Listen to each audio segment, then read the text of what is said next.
Are we, well, we'll wait for Chris to get seated.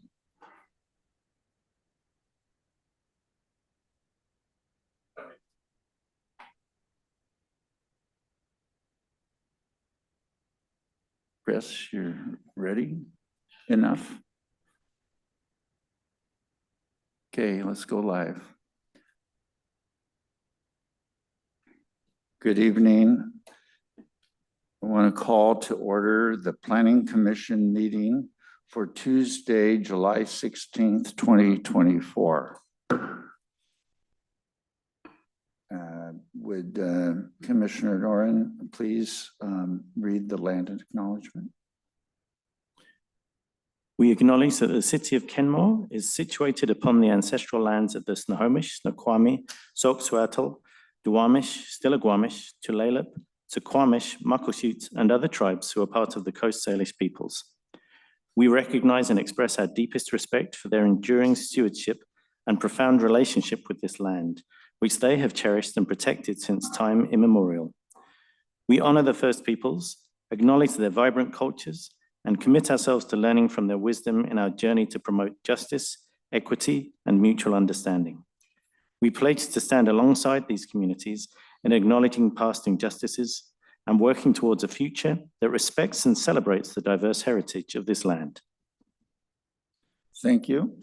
Please rise. I pledge allegiance to the flag of the United States of America and to the republic for which it stands, one nation, under God, indivisible, with rights and justice. Maybe that's why they turn off the mics for this. Madam Clerk, do we have anyone signed up for public comments or on the cloud? No public comment, virtual or in person tonight. Thank you very much. So we will move on to our consent agenda. I would like to add into the minutes an excusal for Commissioner Vanderleen due to family illness. And other than that, is there any objections to the consent agenda? Hearing none, the consent agenda is adopted. The next item, well, let me bring up something that I was just informed of. Apparently, the two elements that we did last meeting, we're going to see them in hearing draft, which means that the blue items, which we agreed to, will be highlighted and nothing else. And that what the staff would like us to do is to just approve those for hearing as is. So we're going to do it by the whole element. So look at your blues, and unless you have an objection and you have something to say and change on it, in the blue highlights, we're going to move quickly and move that to public hearing as is. This will not be a time to bring up new issues. And please don't, you may jot them down and bring them up after the public hearing, but not beforehand. We need to move on expeditiously. As you can see, we have two consultants in front of us just eager to discuss middle housing, which is really going to take up a lot of our time and is a major issue for the community. Are there any questions? Yes, Commissioner Olson. Would that be for approval this evening, or are you referring to a future planning commission meeting? Next meeting. Next meeting, okay. What I just talked about. Yes, yeah. Yes. Okay, perfect. I just wanted to make sure I understood. Right. So, and for all of us, we need to be to the point on any issues on those two elements. We have thoroughly discussed them at the last meeting, and I appreciate, and I know the staff appreciates that we all stayed and finished the job. That was, even Debbie and Todd are pleased with that. So that's a good thing. All right, so having said that, I think I covered it. So I'm going to turn it over to our esteemed planners for introductions. Thank you, Chair Thompson. So this evening we have Clay and Nick from Kimley Horn, who are the consultants working on middle housing that covers both the policy aspect, the comprehensive plan, and the implementing regulations. So tonight we have a presentation, and if it's okay with you, I would suggest that you allow them to completely go through the presentation, hold your questions till the end, because that will then give you the framework for the discussion. We are looking for some preliminary direction on some of the proposed policy changes, and also some direction on that relate to the code, because the next time you will see them, they'll be bringing back draft code. So tonight is an important meeting to give that direction. So that being said, I will turn it over to Clay and Nick. So commissioners, what that means is unless I recognize you, please do not jump in, because we're trying to get to the finish, and then you can ask all the questions you want. Thank you. Please begin. Thank you, Chair Thompson. Planning Commissioners, for the record, my name is Clay White. I'm with Kimley Horn. With my colleague Nick Jen, who's going to provide a portion of the presentation tonight. Grateful for the opportunity to be here again. We have just a few goals tonight. We'll provide a short project overview and review the project schedule. It's all information that you've seen before, but for those that may be watching this meeting or may watch later, it's always nice to provide a framework for the conversation that we're going to have. We're going to discuss the draft housing policy amendments. And as you can remember, we'll talk about this again, but the city's already completed a major update of the land use or the housing element. These are really policies related to the code work that we're doing, so they're pretty minor amendments. The draft policies that we put together are based upon some of the engagement that we've completed in conversations with the Planning Commission, so they're fairly minor in nature, but we'll go through those tonight.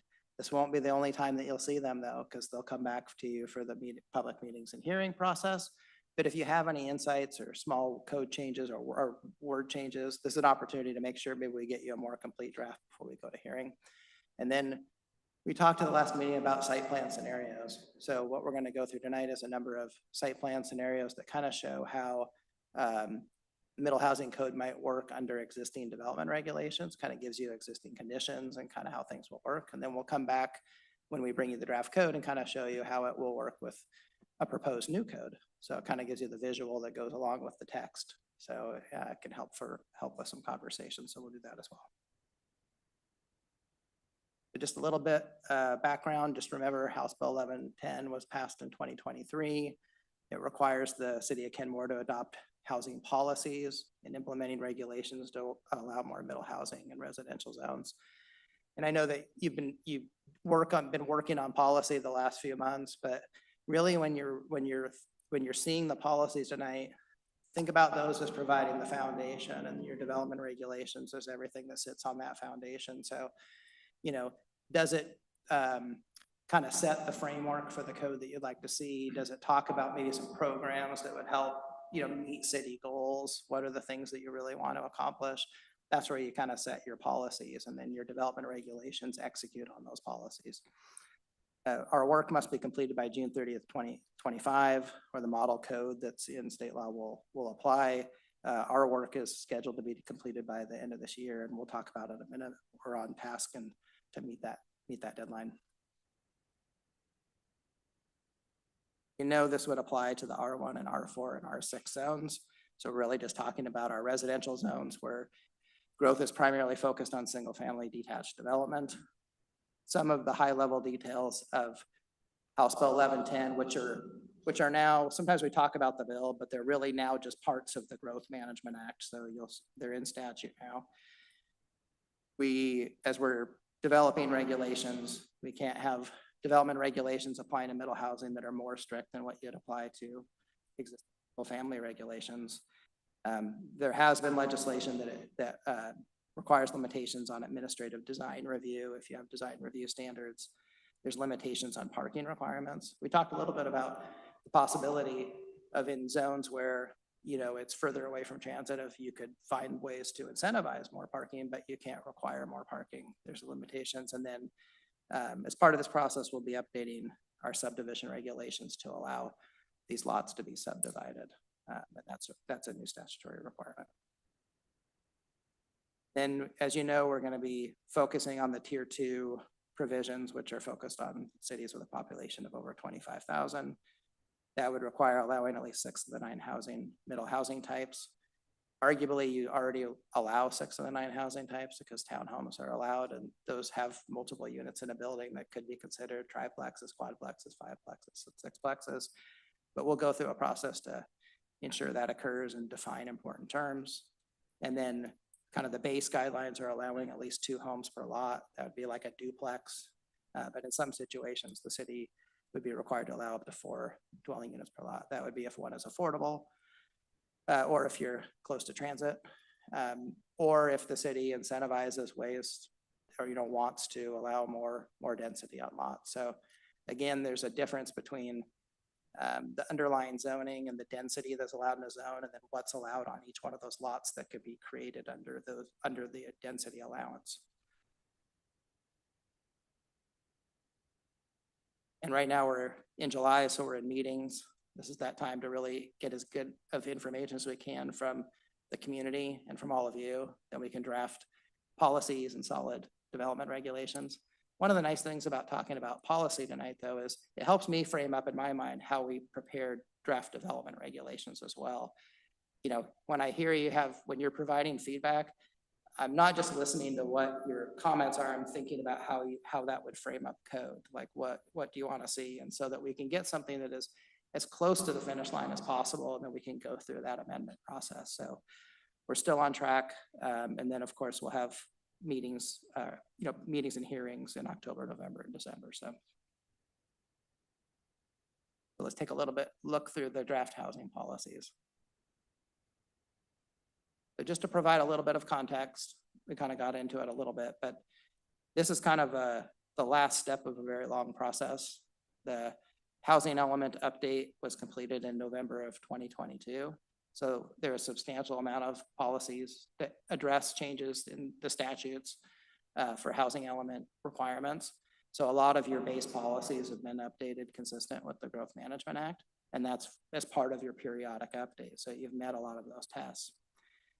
We had the Framing the Future Phase 1 Housing Policy Review. So in another life, worked on reviewing your policies, and then we suggested minor edits to policies to provide additional consistency with state law, but really, really minor because you had already done the work.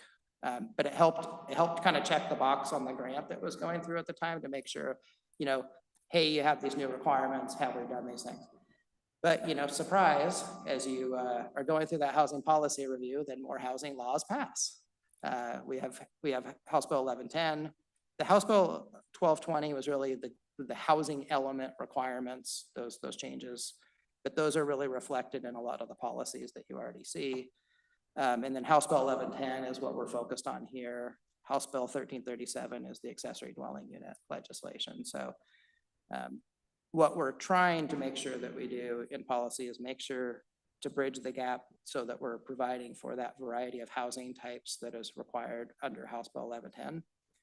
And then making sure we also capture what does the community want out of this process. And so we talked about everything from how we can incentivize things that you're wanting to see to, in the future, how do we have small commercial nodes that may be linked to having higher densities in neighborhoods? Not specifically linked, but they kind of are in some ways. If we're anticipating more growth in the future in neighborhoods, does that even re-emphasize the need to have commercial services close to where people live and work? So the policies in front of you, some of them are there to kind of bridge that Growth Management Act gap. Others are to get you thinking about the things that you actually want to see.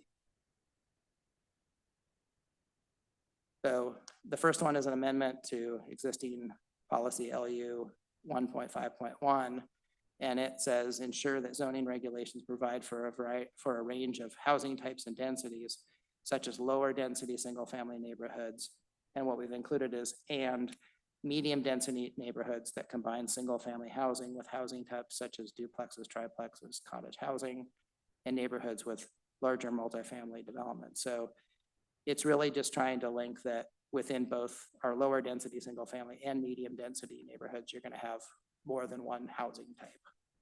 Whereas before, maybe just single family detached in the lower density zones, higher density zones, you'd provide a variety of housing. Proposed amendment to policy LU 2.1.2B. This is just the description of your different land use districts that are reflected in your map. So it talks about low density residential. And again, the amendment is just trying to make sure that when you're talking about low density residential, that would also include providing for middle housing types. So the addition to the policy talks about these land uses also allow middle housing development to include 6 of the 9 approved middle housing types, such as duplexes, triplexes, townhomes, and cottage housing.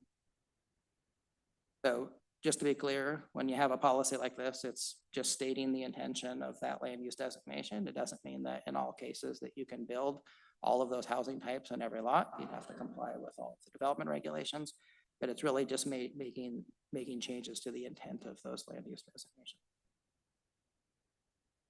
Having a few new housing or new policy suggestions for the land use and housing element.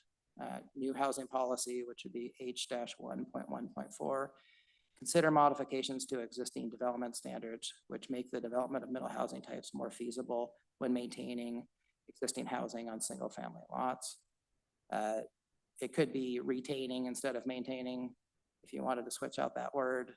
But really, this would be a policy you would have in place if you want to try to incentivize retention of existing family homes as a way to reduce displacement, or maybe it'd be more affordable housing types. When Nick goes through the site plan, he's going to show you some of the challenges with the lot layouts in Kenmore with retention of the existing single family homes. But this would be, if you wanted to kind of state that, then we could look at how we might incentivize that to retain those homes. New policy H-3.1.3, expand allowed residential types in traditionally single family zones to include 6 of the 9 approved middle housing types, such as duplexes, triplexes, townhomes, and cottage housing. So this would be linking the intent of the lower density residential zone with just a policy that just would be underneath it to make sure that we're express that in policy, and then that would be in your development regulations. New policy H-4.1.6, consider affordable housing measures and incentives beyond those in 3670A, which is the Growth Management Act, to promote affordable housing units in the city. So just to go through this, within the House Bill 1110, which is now in 3670A, there's that requirement of allowing 4 dwelling units per lot if one is affordable. I think we've talked a little bit about, I don't know how feasible through the ARCH work that's come out of how feasible it really would be to, under what's in the statute, to build that affordable housing unit. So if we wanted to provide other incentives that could get to the same intent, because there's nothing that says you can't do more. Would you like us to be thinking about other affordable housing incentives beyond just what's in the statute to allow 4 units when you would meet that measure as well? So if that's something that you would like to promote, that would be something we could bring back within the code. And finally, new policy LU-1.3.4, consider development incentives which encourage middle housing development while providing appropriate design standards and maintaining the character of existing single family neighborhoods. So if you would like to focus on looking at incentives, which are those trade-offs for, and this is where you might bring up, instead of, if you start with a lot that's under 6,000 square feet, you can only require 1 parking space per unit. But if you wanted to incentivize and say, hey, in certain areas of the city, if you provided 2, you could do something else. This might provide some basis of just looking for that flexibility in code to kind of get the things that you would like. Doesn't ultimately mean you have to adopt a bunch of them, but it gets you just thinking that way so that if you want to have those either now or in the future as the code rolls out and how it's working, this would kind of give you the basis to do that. And if you just take a look at these, they don't have to be all or nothing policies. So you don't have to have them or not have them. We didn't use the city shall do this. We said consider doing these things. So ultimately, again, it lays the foundation for the city to take action and maybe implement some things that may be creative, but it doesn't restrict you and make you have to do these things. So just opens up some possibilities. The last two recommendations would be new policy H-3-1-3, which would be consider developing a permit-ready program for ADUs and middle housing types to decrease the barrier to new middle housing development. So we had talked about like the permit-ready programs that other cities have had. Most of those are just for ADUs, but there may be ways to include certain middle housing types if you wanted to. This just sets the groundwork of, do you want to explore having something like that in the city in the future? It's funny, I just got a RFQ that came across my desk this afternoon. It's a regional planning organization that's looking at doing it for a whole swath of cities in a county. So I think it's kind of catching on that if you're wanting to incentivize, if you can provide options to make things easier on people where they can come in. The other nice thing is if you have approved plan sets is then you like the plan sets because it's something that you've actually selected. So this would lay the groundwork for that. And then you may or may not want it, but we've talked about those little neighborhood corner stores. We did some analysis on that as part of phase 1. So we wouldn't be taking action in code as part of this project, but if you want to have it there for the future, we've developed new land use policy 1.5.4, consider opportunities for small scale neighborhoods serving retail and single family areas to increase walkability and enliven residential neighborhoods. So just putting that out there to make sure that we're best about. All right, so we've talked a little bit about some policies. Hopefully they connect with what we talked about with the Planning Commission previously. And then we're going to transition and talk a little bit about some site plan variations where we're applying your existing code to some existing lots and kind of showing how it works with middle housing. So Nick? Yeah, thanks, Clay. And good evening, Chair Thompson, members of Planning Commission. I appreciate the chance to be able to share some of these with you. As Clay mentioned, we went through an exercise that was requested, I think, in the very initial joint meeting that we had and also during the open house event that we had as well, which was to go through the city's existing code, apply it to either existing lots or sample lots with the characteristics that existing lots have in Kenmore, and go through that example of what portions of the city's current code in these areas where HB 1110 will apply could be potential constraints to implementing or adding middle housing types. So the first thing we did is we took a sample R6 lot. This is a lot in the city that shared a lot of the main characteristics of most of the R6 lots that had a standard layout like this. In a little bit, we'll show some slight variations on that, just more so we have an alternative cover for different types of lots in terms of shape, size, and impediments. But you can see here, very common characteristics: a rectangular shaped lot, house oriented towards the front half of the property, closer to the front or street setback, and then single driveway space in the back. So as you look through the site plan that you see here, there's a couple of things to consider. The existing house on this property is about 2,000 square feet. When we took the data that was provided to us for the city's existing lots and pulled just the R6 lots, the average lot size for R6 is about 12,000 square feet. Now, there are a good number of lots that are quite a bit smaller. There are a good number of lots that are quite a bit bigger. There's some variation on both sides, but when you average it out, it gets roughly in that 12,000 square foot range. So comfortably, we could say 10 to 12,000 square foot lot size is roughly where we're at for R6. So when you take that and you look at some of the development standards that you can apply to it, like setbacks and impervious, those would be some of your more restrictive and some of the things that we looked at. So as we go through that site plan on the right side, one of the things to look at is the standard 15-foot street setback, and then you can see 5-foot side setbacks. That's actually the minimum, but when you look at the city's code for R6, it's a 15-foot total side setback. So you can have a minimum of 5, but then you'd have to have 10 on the other side.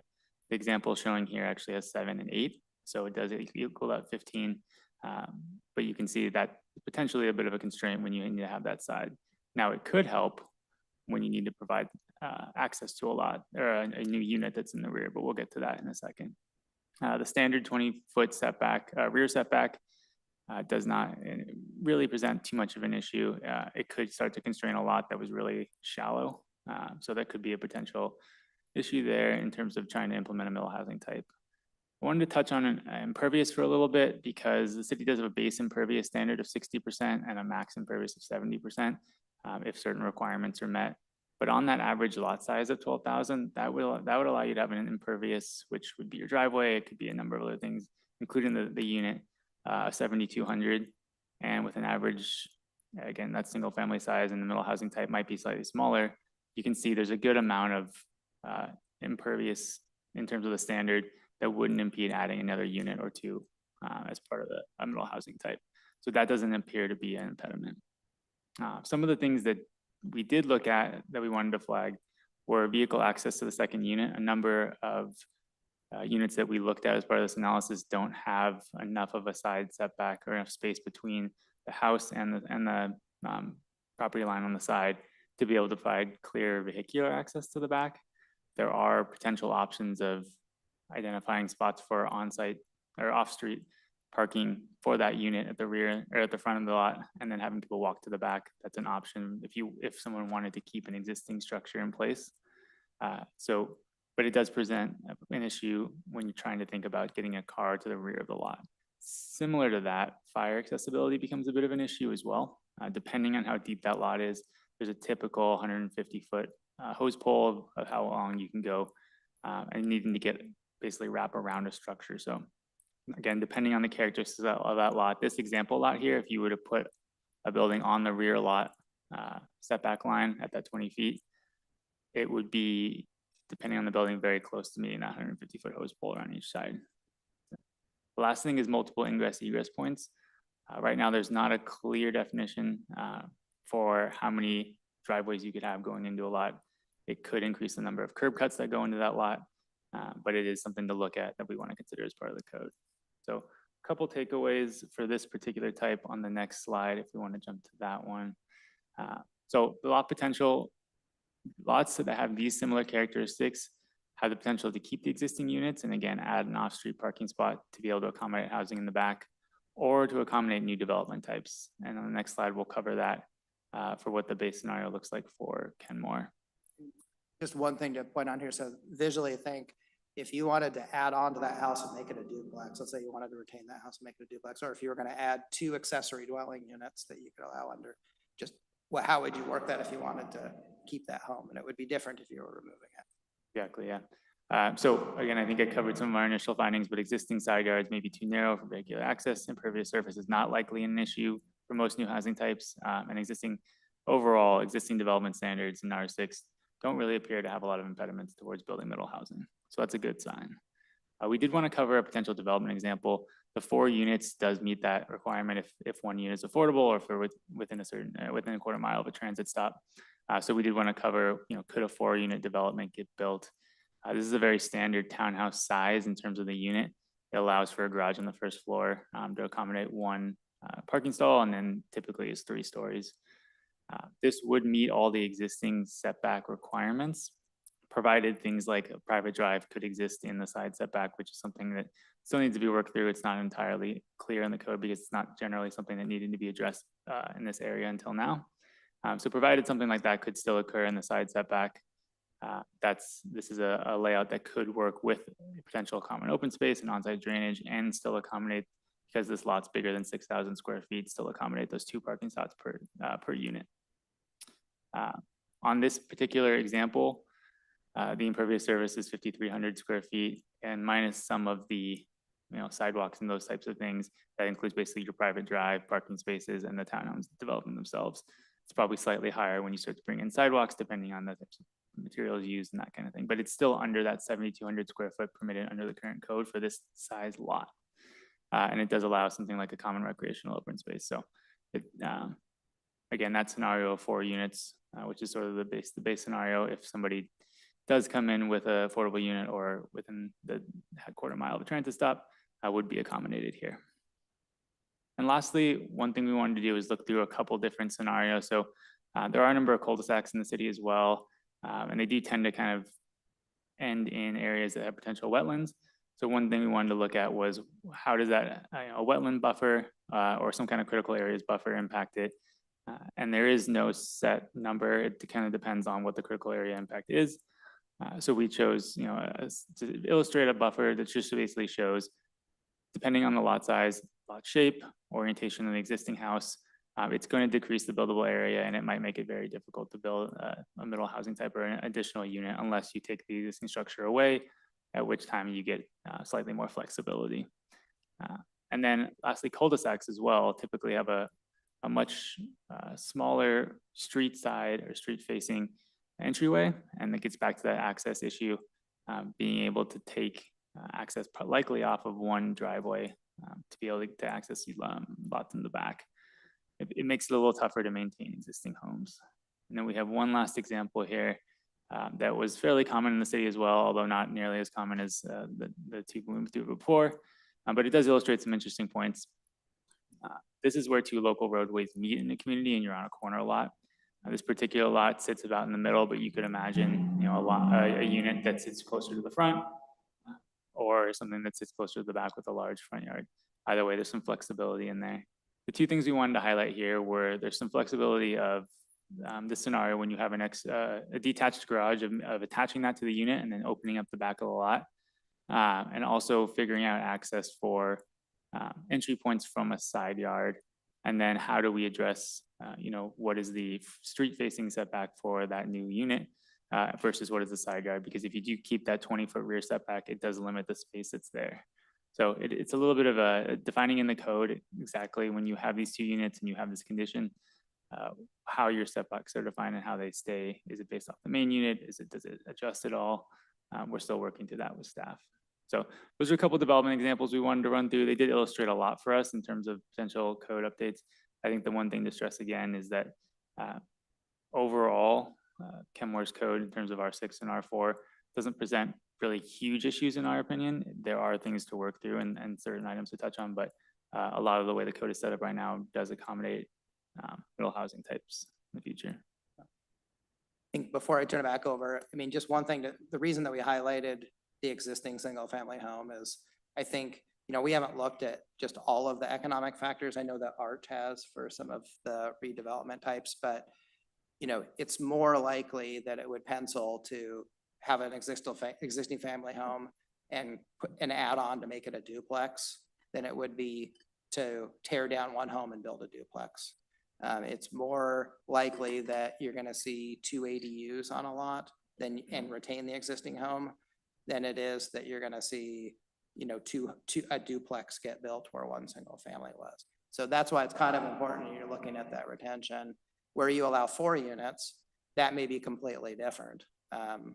One thing I did want to highlight just really briefly, and we're not involved in that portion of the code, but when you take a look at where there might be 4 units, is just thinking about, I know you're also evaluating your tree regulations as well. So when you're thinking about middle housing, I think this is a good site plan to think about. When there's existing trees on the property, it's not just about where you can put your home, but the regulations also are going to speak to where you are required to put your driveway, where you're required to have your drainage facility, where you are required to put utilities, where you're required to do a whole bunch of things that go beyond just placing a structure. So just encouraging that we didn't look at the barriers of that draft ordinance, but it is something to be thinking about. If you had different scenarios with existing trees on a property, how would you actually be able to, build middle housing on a piece of property? And I will tell you, the biggest thing isn't necessarily always placing the home. There's 3 trees where I'm required to put a driveway. The city will, or I'm required to put utilities, or that is the low point on my property, and I'm going to have to use low impact development to be, facilitating my drainage. So that can be a barrier. So just think about that as you're going through the code. At least we know we're going through when we're talking about it. So I'll just leave it at that. At this point, I think we can answer questions and then we can go through next steps at the very, very end, right before we're done tonight. So first of all, do we have any clarification questions that people would like to ask? Go ahead, Commissioner Olson. I was curious about the width of the driveway assumed. Is that 10 feet? Yeah, for this example shown, likely a lot of the ones in the community are 10 feet unless they lead to a two-car garage and then they're slightly wider. Okay, perfect. And then another question I had is on this particular example, the corner lot where we have the side setback.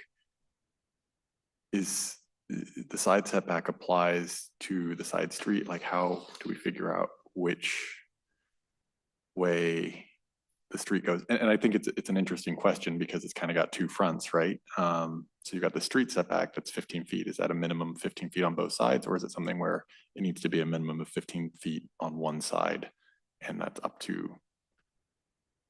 Yeah, it's a great point. In this case, the example that we chose, there was a sort of a main local roadway, and then the one you see going north-south on your screen went up to about 3 or 4 houses in the back. So it met the city's local roadway standard, but it was very obvious that there was when you look at it, it was very obvious that there was a clear hierarchy of street in terms of what was probably more utilized and where more streets fronted. So we made sort of an assumption that that was the front or the street setback. But by code, you probably could make an argument, identify multiple areas of street setbacks. I think that's one of the points we wanted to bring forward is if you were to put another unit that then had a driveway that led out onto the north-south or up-down street on this screen, what would qualify as your front setback? And I think that's what we need to define in the code when we go forward and for the next steps to make sure that we're, as projects come in, as an application comes in for a project like this, staff in the city are clear on what standards need to be applied and where. Makes sense. And on the driveway, just to be, the commerce guidance talks about where the length of the driveway would be less, or private driveway, or whatever you're gonna call it, is less than 150 feet, and is not a fire apparatus road, of trying to have standards that would allow 12 feet or less, so that you can actually get those around homes. So we can develop the standards that will work for this particular city, but it's where you can make it work with fire code, because there's always this, for roads, there's alignment of development regulations, road standards, and the fire code. And they all have different purposes, but they typically don't always align with what they allow. So I think we want to just make sure that we get on the same page with all three to make sure there's something that will work, but that also meets all the fire life safety standards. Perfect. Yeah, I mean, I'm concerned about fire access. That 150 feet sounds like a good number. And to me, that seems like something that we would just request, right? That we meet that minimum, and then beyond that, we try not to be restrictive on where units are placed. So that way you could have a unit in the back. Looking at this example here, for instance, it would seem to me like keeping the code flexible, allowing that frontage to be kind of determined based off of what makes most sense on the site, but still, not necessarily getting rid of it, but just in this case, it looks like it makes a lot of sense to have it, down on that south end of the site. But I could see a situation where you have trees and you want to put that road off to the side and shift that house down or whatever, right? So keeping that flexible makes sense to me. And to that point, I guess I wanted to get your opinions on the street setback and rear setback and their purpose, especially the rear setback. My understanding for the street setback is if there's construction or widening of the street or other activities, it prevents potential structures from being in the way of that. I guess, sorry, I'll ask, what's your opinions on what the purposes of the front and rear setbacks are, just for our knowledge? I mean, it really depends on when the code was constructed and kind of what if you start out with, we have certain lot sizes that we allow, and then you allow unit types and you allow a certain amount of impervious. I mean, it's just going to dictate that you're going to have large backyards or small backyards. So, I mean, some of it can be for privacy, or you're wanting to provide, in codes of the past of providing large lots where people, so this is that purpose. then it's usually not a fire life safety issue. It's more of a aesthetic, or it can be you know, to provide privacy or whatever those kind of issues were. I don't think there's many codes where that was a lot of time was spent on whether it should be 10 or 15 or 20 or 25 or 30. Sometimes it's just dictated by the underlying minimum lot size within that zone in the homes that were being built. Perfect, thank you. Commissioner Quadri? But in regards to the timeline, you had stated that this must be completed by June 30th, 2025, or else the model code will apply.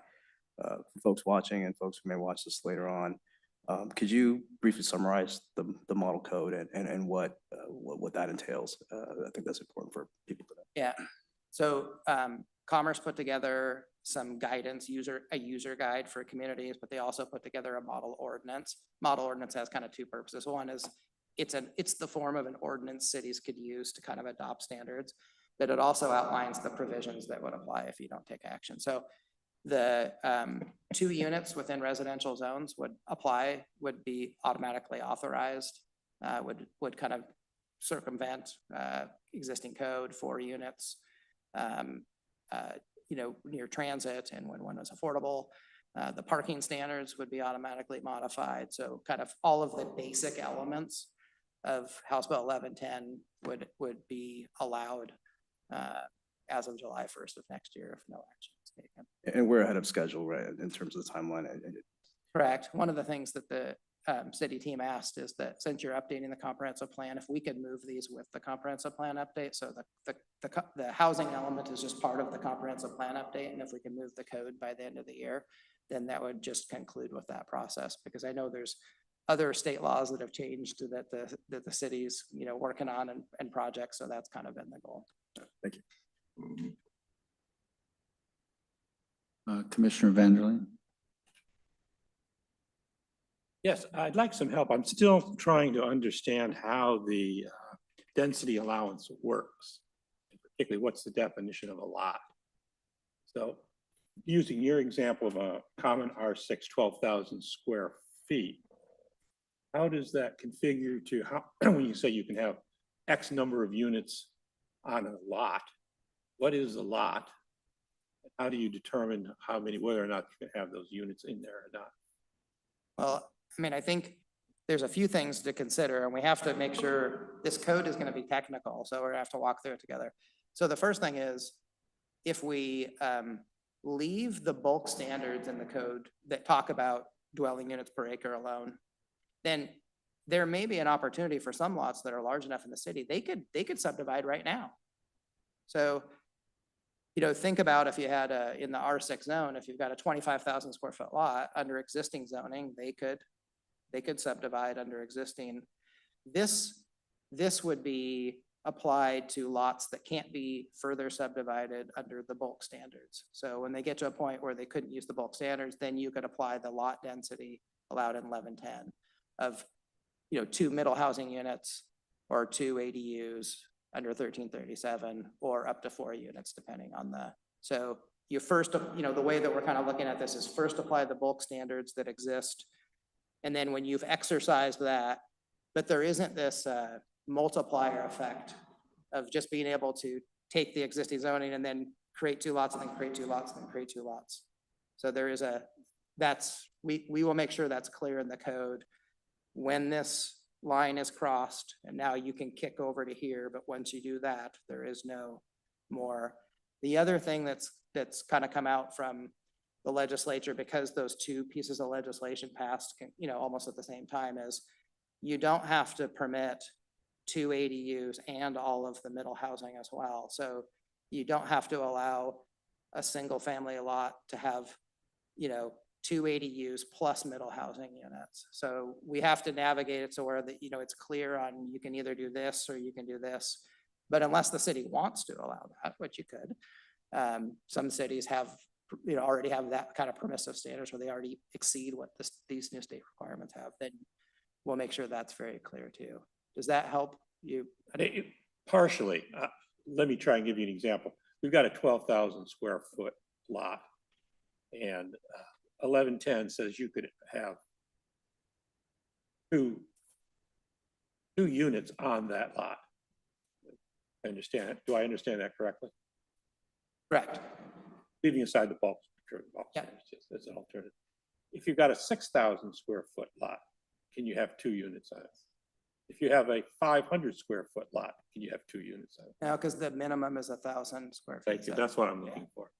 So And- what controls the definition of a lot there, the limitation on that would be our code definition of what a minimum lot size is. And your bulk standards. So I mean, there's some point where a lot's a certain configuration that it wouldn't work anyway, or it has critical area and constraints, and it's on a cul-de-sac. And it doesn't make sense to tear down the home and put up a duplex or to add on to it. So yeah, one of those two will tell you whether it's gonna work. So that's where we would look within our code, is at that minimum lot size. The minimum lot size, yeah, when that lot is gonna, you can apply the density, and then this would apply on top of that. But that 1,000 square feet or the, ability to meet other code requirements is gonna tell you whether you can actually build the housing. Commissioner Benazinski.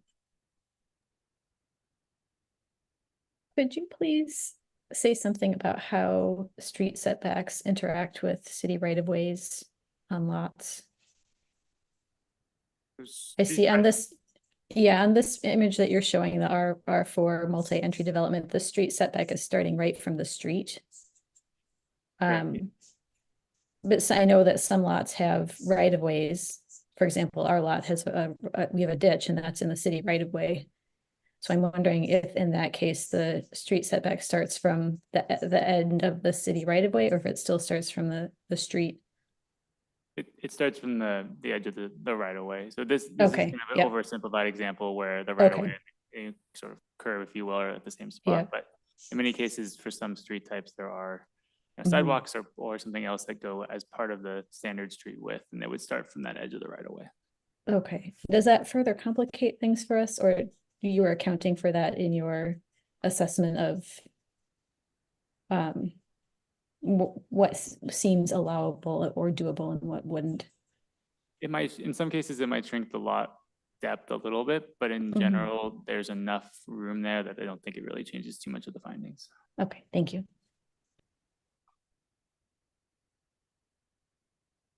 Commissioner Olson.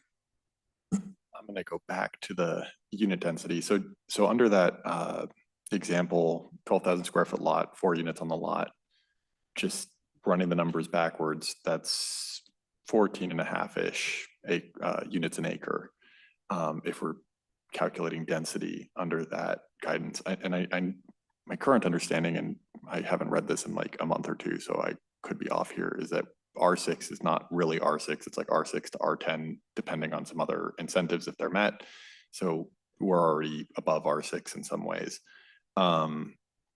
Regardless, is it basically, if we have an R6 lot, it's more like, I hesitate to say R12, but let's say you have a 8,000-ish square foot lot, that would be kind of a sixth of an acre, right? Today, that could allow a single family home with, say, an ADU. Would that then be allowed tomorrow under this guidance potentially to have 2 missing middle houses? So a duplex, right, with 2 units on it, and therefore effectively be R12, right? In that, if I'm thinking of it that way, if there aren't other code restrictions that would limit that, would that be allowable? Yeah, I mean, there's different approaches to how you could construct the code. One is you would just change your bulk standard requirements to just allow this much density in those zones and allow the housing types, and then you don't really have to worry about it. You just say, here's the things that you can do that change that density. The other, though, is to say, here's the allowable density, and then here's the additional stuff you can do. And now effectively that increases the overall density within the zone. So yes, I mean, it will increase the density of the zone because you're allowing more housing on lots. Okay, so R6 would be, you could build a single family home on a sixth of an acre, or you could build 2 missing middle units effectively, would be my understanding of it. Correct. Okay. Or have a perfect. single family home with 2 ADUs. Okay, thank you. In looking at your project schedule, are there more events for the community to get involved? Are there events planned for more open houses possibly? I mean, what else do we have planned for the community to be aware of what's going on here? Yeah, I mean, at this point, I think, and I don't know if you guys have any thoughts on things that you guys are doing that I can go after that. Well, I think we mentioned in the last time that we met, there was extensive public outreach in the first phase of the project. And then we had an open house here with the community, plus the joint meeting. And then will be at two farmers markets. So I was at one last month and I'll be at the one tomorrow. And I've talked with people. So we feel like we've had quite a bit of number of engagement opportunities. And of course, the public hearing will be another one of those that folks can come here to the Planning Commission and also at the adoption hearing for the comp plan and codes. So, yeah. Plus And- social media, quarterly newsletters. Right. So Yeah, we love that. we're trying to do a bunch of that. I think the outreach in the first phase kind of highlighted that there was support, but there were some concerns. So I think even if we went through and asked the same questions again, we'd get the same answers. The difference now is that we now have state law, which is basically saying you have to do something.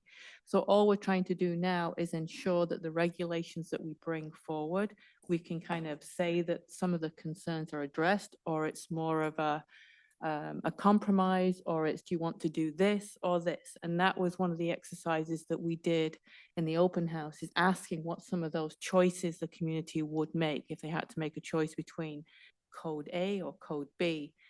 So again, we'll continue that outreach effort in terms of the farmers markets. We'll continue the outreach efforts.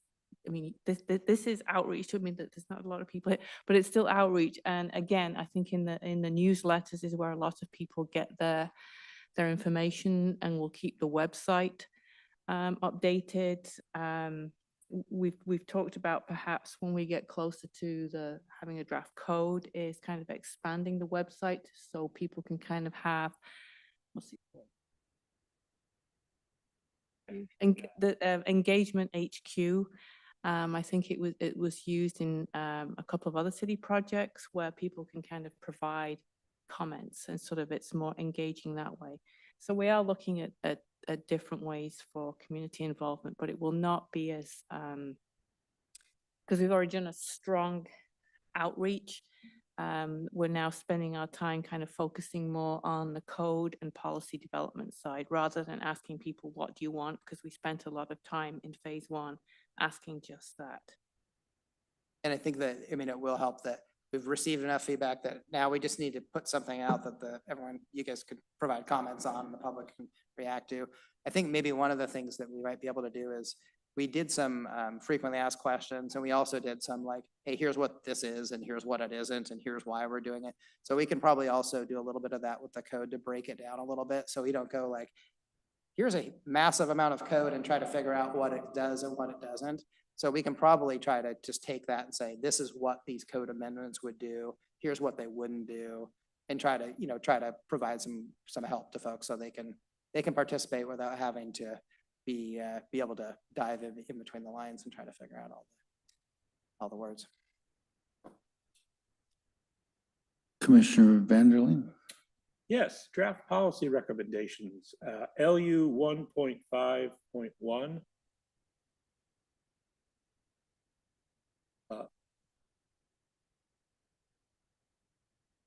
The last phrase there, where it says, well, we ensure zoning regulations provide for a range of housing types and densities. And then you give examples. But at the end, we've got examples of middle housing and types. And we've got duplexes, triplexes, and cottage housing. And then the last line, and neighborhoods with larger scale multifamily developments. That seems to me to be mixing in something other than missing middle. When we look at your other policy recommendations, you have examples of the 9 approved middle housing types, such as duplexes, triplexes, townhouses, and cottage housing, which I think is more specific to middle management. I just don't want people to be thinking that we're now talking about the potential, for a 50-unit development in these zones. Correct. We can wordsmith that. I mean, But it's the reason that semantics. I put it because it says such as, but I think that it could be confusing. So we can qualify that so it's clear that that's more associated with the medium density and that all these other heights, types go with both. Yeah, that makes perfect sense. Thank you. Commissioner Dorian?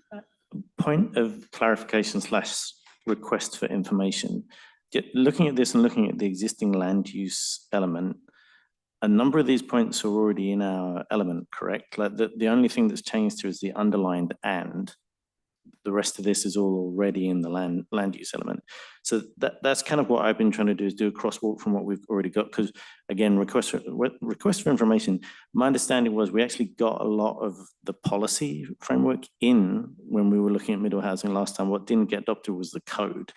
So there are some additional pieces that we're adding in there, but actually a lot of this is already there. And there's some other language in the land use element that isn't brought up that does cover middle housing, duplexes, etc., that isn't being referred to here because we're saying it doesn't need to change. Is that a correct understanding? That was a long question, but is that roughly a correct understanding of what we're just looking at what we want to change here? Yes. So again, the housing element and land use element were adopted in November of 2022.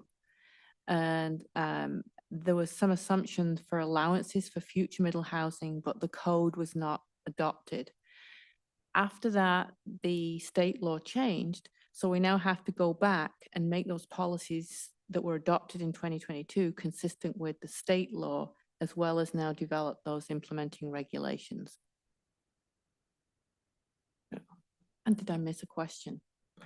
No, that was kind of the just to understand that some of this. So I guess to Commissioner Vanderland's question, our consultants didn't write that last section. That was already in our element. This is the only thing that they've done is change the comma to an and in this bit. Is that correct? Yes, it took a long time to do that too.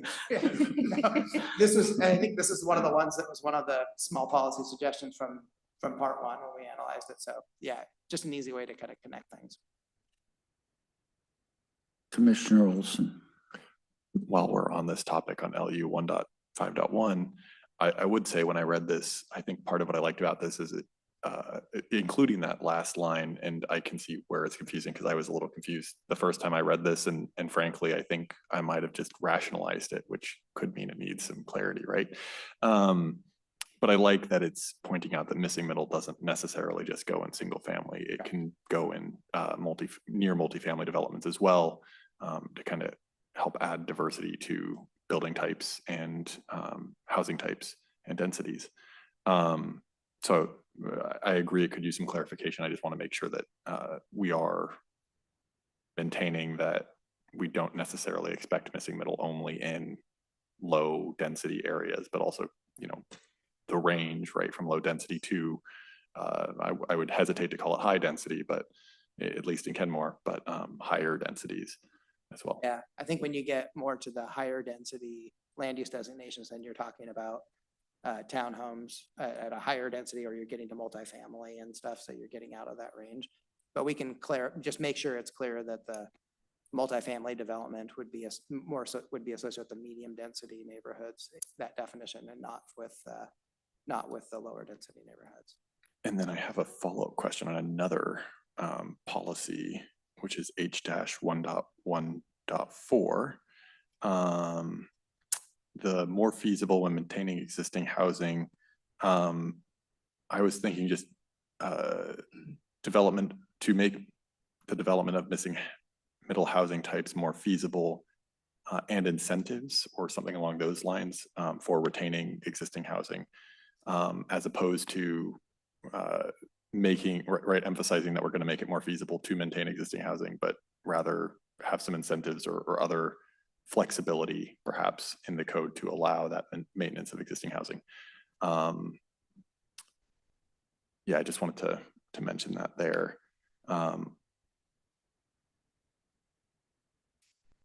And then lastly, this is kind of on a different end of things, and under what Commissioner Vanderlyn was just talking about a few minutes back when he was discussing minimum lot sizes and what's allowable. This may assuage this concern for me, but I just wanted to voice it because it's something I've had rattling around in my head.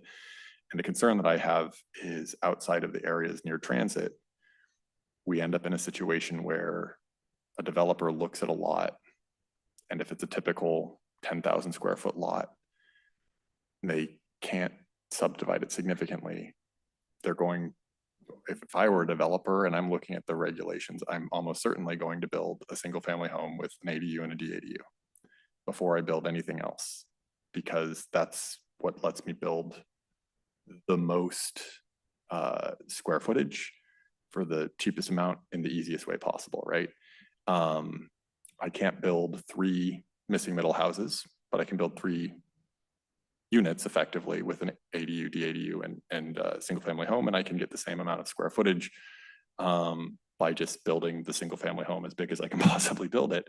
And my concern there is that we would be in a position where, since the bulk of our lots are 10 to 12,000 square feet, that we get a very high average unit size and a very low median unit size. And pardon the pun, we miss the middle, right? And if lot sizes can be smaller, that can limit that, because it's going to incentivize missing middle over an ADU potentially. But do you have any thoughts on that? If that's a valid concern, and what types of things we can do to help mitigate that? My initial thought was increase the number of missing middle housing units from 2 to 3, so it matches the number of units, i.e. an ADU, DADU, but perhaps make it so that the total floor area ratio matches what we would see from a single family home with an ADU and a DADU. So you get more average sized units, and then it's a choice of the developer rather than an economic fundamental. Anyway, sorry, I'm going way down the rabbit hole. No, I think you're right. I mean, because just to keep this in mind, this isn't under the House Bill 1110. If you can have 2 units, it's not allowing you to build 2 single family detached homes. It's allowing you to build middle housing. So that would mean a duplex, an addition to a home that would be not be a DADU, but would qualify like as a duplex. So we'd have to differentiate the difference between what a DADU is and what a duplex is. So you're right. The easiest type of development would, if you have an existing single family home, would be to build 2 ADUs. And that's going to be, because then you can get 3 units, you can retain the existing home. So I mean, that I would assume that's probably likely what you're going to see, because you can get more. Go ahead. I just want to clarify. I fully expect that, simply by the nature of, you don't have to tear down the existing unit and rebuild that unit, right? It's what, $250 a square foot for new construction. So why build 1,000 square feet at $250,000? So you're spending $100,000 to tear down a unit, another minimum of $250,000 to build 1,000 square foot home. It doesn't make sense to do that, right? I suppose I'm more considering, maybe a 25,000 acre lot, really, where it's split in half, and they have a lot where they're going to do redevelopment, or a 12,000 acre lot where a developer is planning to demolish the house for one reason or another. Maybe it's got safety considerations and it just is cheaper to, remove and replace it, right? In those instances, I still see the new construction being single family, as big of a single family home as you can build, and an ADU and a DADU, not necessarily 2 medium-sized missing middle, like a medium-sized duplex with medium-sized units. And I guess that's really what I'm targeting or concerned about, not so much the existing single family home that adds an ADU and a DADU in a backyard. Like, that's completely understandable. And there's a lot of units where that frankly does make the most sense from an incremental development standpoint and a number of other standpoints. But I'm concerned that other aspects, it's just not, it's a financial burden, and that effectively limits what choice will be made, because it's not on equal footing. Well, I think the other thing that you might see is, if there are lots that are large enough, they could be subdivided under the existing zoning. I mean, you could see a lot that's subdivided into 2 lots, and then each one of those lots has a single family home and then has 2 ADUs. Because they can subdivide the lot under today's standards. And then they apply the 1110 standards to that. There's nothing wrong with, I mean, in a lot of communities, all of the single family lots are already 5,000 square feet. So you're never gonna see that, but you do have to think about how many of the lots in the city can already, if they wanted to come in today, could they subdivide them into 2 lots? Or 3 lots, or 4 lots? And if you can do that, so there is no multiplier effect, like you can just keep adding 11, but you do have to think about how many, are there lots that can be, and then you think about, when you do that, how many can be accessed off of private drive, and if you're trying to facilitate, I mean, it's not necessarily a bad thing, they could all have a sufficient land and meet all the setbacks, and they can't do it if they can't meet all of your other bulk standard regulations. It doesn't mean it's always gonna be permitted, but I mean, that's probably a scenario that will occur as well. Hey, Commissioner Dorian? But I'd Just- like to just Yeah. say, I understand why I am not an engineer now. But we want to talk about social issues and mental health things. I can deal with that. Maybe I'm going crazy or I just don't know. But anyway, Commissioner Dorian now, sorry, I just. No, had- that's fine. I had to throw that out there because. That makes, it My- kind of my- segues into my. For your own. Yeah. Yeah, well, my Yeah, own no, notes, for my right? point as well.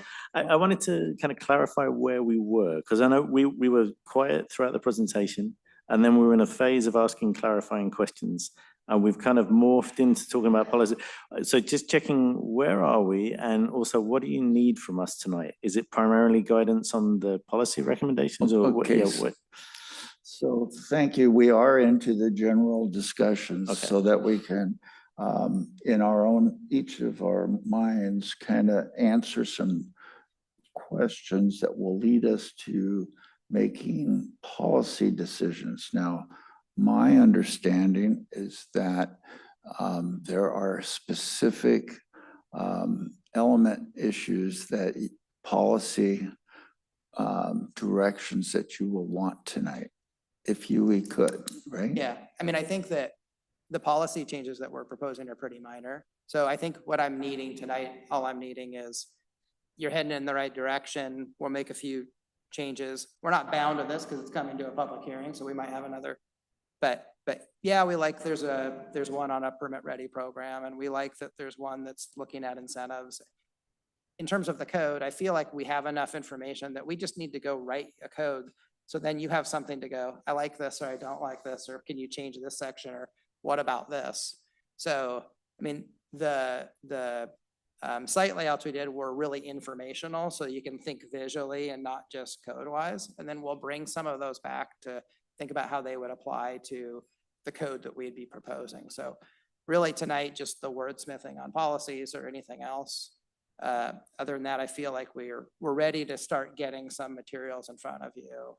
I mean, I think the policy discussion's not overly complex. It's going to be when we get to the code and how will it actually work.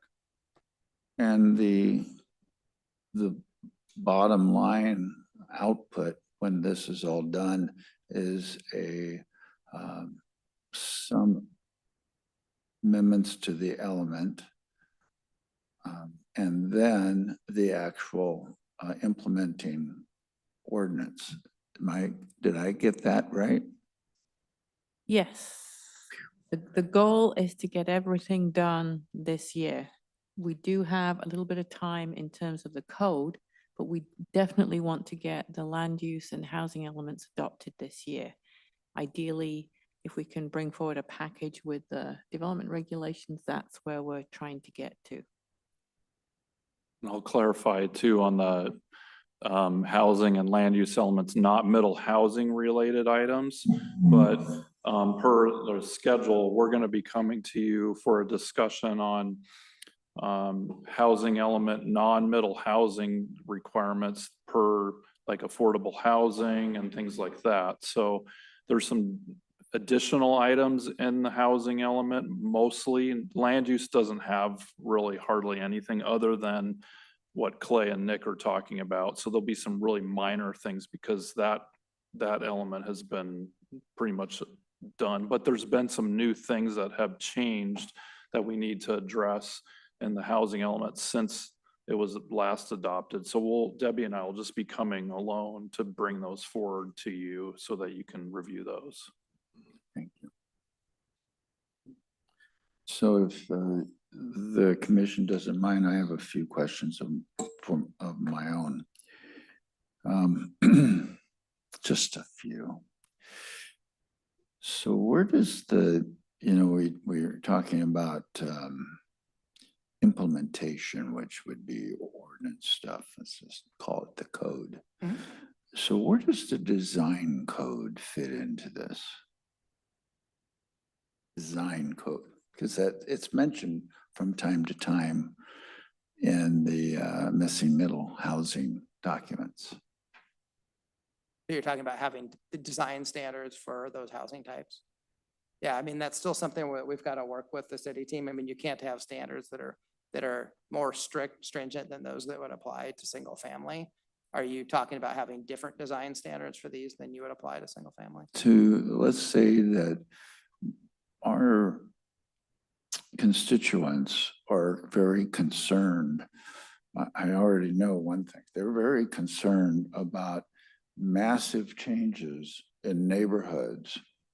And one of the thoughts could be, driving down the road, is that, well, if you have good design standards, then there's a less of an impact. Let's think about it in that way.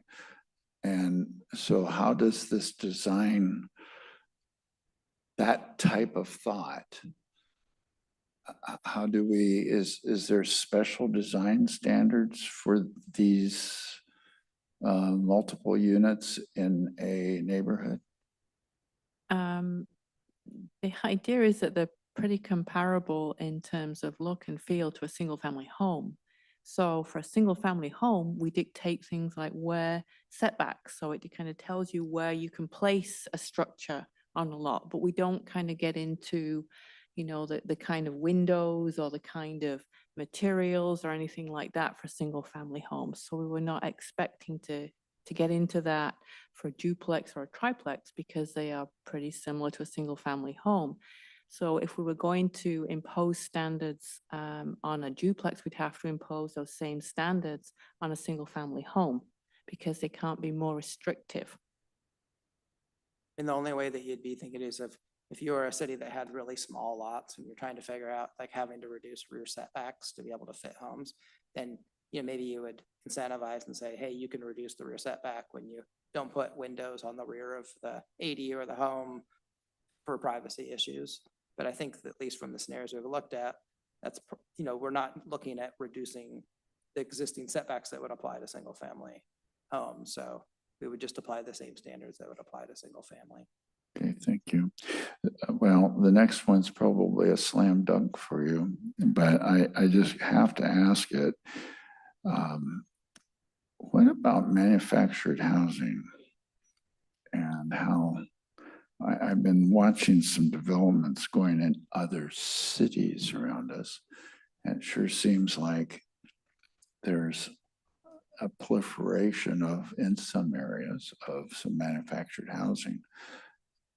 How does that type of housing work in in the middle housing deal?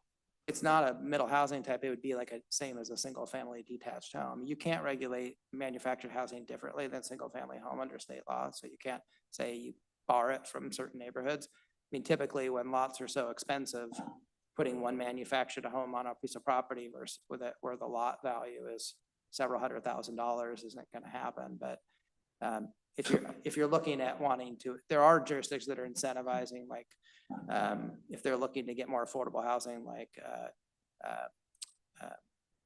modular housing, or where you can get smaller homes on smaller lots. I mean, there's ways to do that, but it wouldn't be an ADU, and it wouldn't be part of a duplex. So it's probably wouldn't work for middle housing. Something that we really don't need to worry about. If somebody wants on a vacant lot right now, wants to put a manufactured home on their property as a single family home, then yeah, they could do that. But it's not in that definition of middle housing. Okay, so where are the 9 types listed? Yeah, so that would be, we still have to work out some of the definitions because I mean, the main one is the city currently allows townhomes, but it's not, but townhomes can also be synonymous with a threeplex or fourplex, fiveplex, sixplex. I mean, so I think we'd have to work out how you so we have to we're looking at cottage housing. We're still talking about that with the city team, and then duplexes, triplexes, quadplexes, fiveplexes, sixplexes. The issue again, too, just making sure is just because those would be allowed in those underlying zones as middle housing types, you'd still have to have the density to be able to put them on a lot. So, so I think when the law was constructed, it really wasn't, there was like a conversation about the types of housing that should be allowed on lots, and then there was a conversation about the density, and they weren't necessarily always, so it could have just said, allow middle housing types commensurate with the underlying density that you could achieve. So it's a little bit misleading that, you know, you have to permit all these kinds, but they're not gonna always work because you can't that type of development on all lots. So but that's what we'd be looking at. And what you just stated, that allowed density is one of the, something that you folks have referred to as underlying requirements that already exist. Mhm. Is that correct? Is that one way to look at it? Okay. Yeah, zoning, setbacks, height standards, impervious standards, all those things. Okay.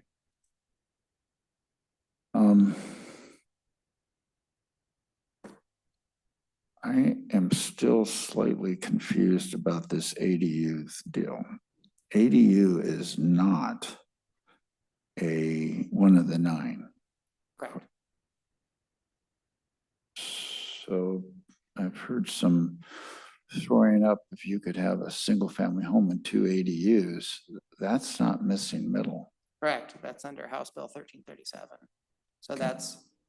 But you don't have to allow cumulatively both the density under House Bill 1337 and 1110. So we're gonna have to construct the code where you can do this or this. It's not supposed to be, I can do a 4-plex on my property and then each of those 4-plex units can have 2 ADUs.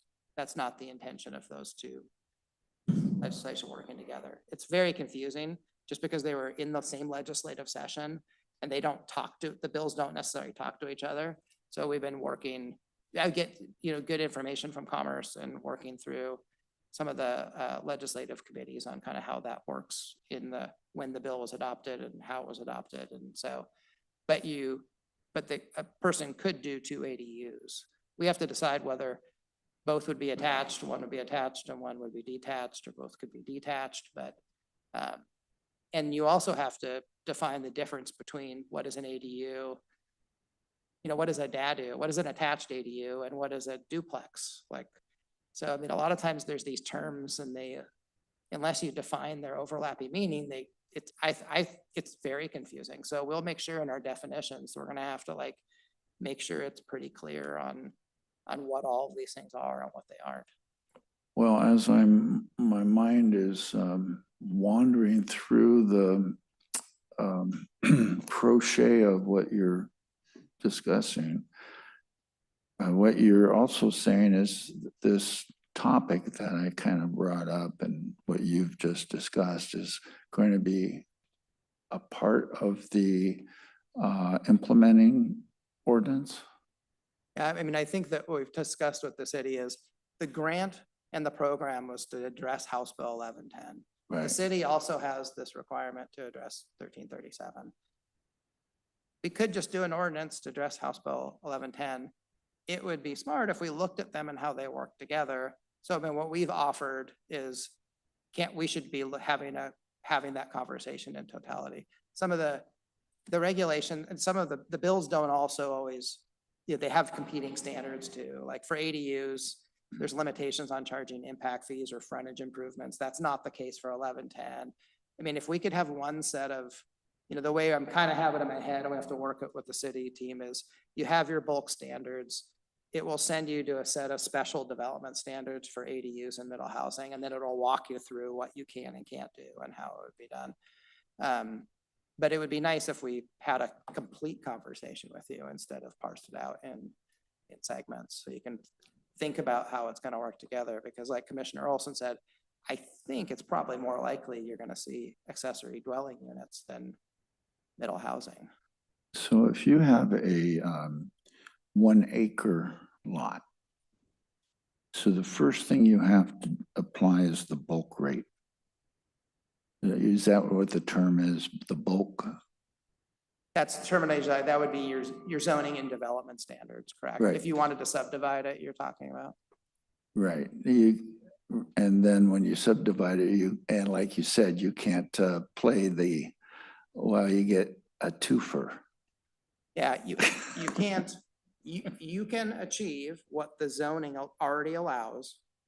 So if you can subdivide your lots in an acre, and let's say you could have 6 lots, you could take that 1 acre lot now and create 6 lots, and then each one of those lots could have a home and 2 ADUs, or it could have a duplex on them under this new language. But you have to parse out that the assumption under House Bill 1110 is, what can you do when a lot can't be further subdivided? You can still do stuff on it now. You can still build more housing. I mean, that's really the difference between your current code and what you'll be able to do in the future, is just what can you do beyond what you can do right now?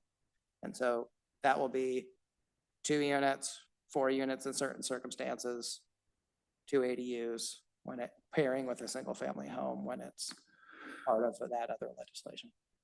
So one of my friends pointed out that sometimes you have cul-de-sacs or designs of a development that already exists, and then you put another development next to it. And I'm just putting this in larger terms to get my point across, and that is, we've always been talking about walkability. But if the developments or the city is drawn in a certain way, the way the streets are, just to get from one home on one cul-de-sac to maybe to a corner where there's transit, what looks like it's only going to be like a 5-minute walk, the way you have to walk to get there, it turns out to be a 20 or so minute walk. How do we deal with, when we're talking about close proximity to transit, it's just as the crow flies, right? Yeah, and I think though, when you're talking about like frontage improvements, you're gonna have to think about how that rolls out. So where you can, under House Bill 1110, where you could allow frontage improvements, you have to think whether that makes sense, because if a neighborhood develops slowly, getting piecemeal frontage improvements may not make the most sense. You may have to think about how you address redevelopment in your capital facility plan. I don't know whether there's options like the city taking and doing some of improvements and then using like LIDs or latecomer agreements to be able to get paid back when development occurs. It's going to be interesting. I mean, I think some of this has to play out, and I think there's ways that you can be proactive and get ahead of some of these issues, like recognize the things that might occur, and then what are the things you can get ahead of. And then there's going to be some things where you're going to have to be able to just be, nimble when they're happening, because this is a bit uncharted territory outside of our metropolitan city. So there's some new guidance that Commerce is just issuing. Just got it to Commerce today, that's looking at things like water, sewer, infrastructure, frontage improvements, mailboxes, garbage locations, all these little things that you have to think about that aren't necessarily always city services too, that look different when you have one home on a lot versus 2, 4, or 6. So, we're just gonna have to work through that. But for the 6 units, yes, that's gonna be, unless the city addresses it through trail planning or capital facility planning, that could be a challenge. Simfer Gumby. What's that? Simfer Gumby. So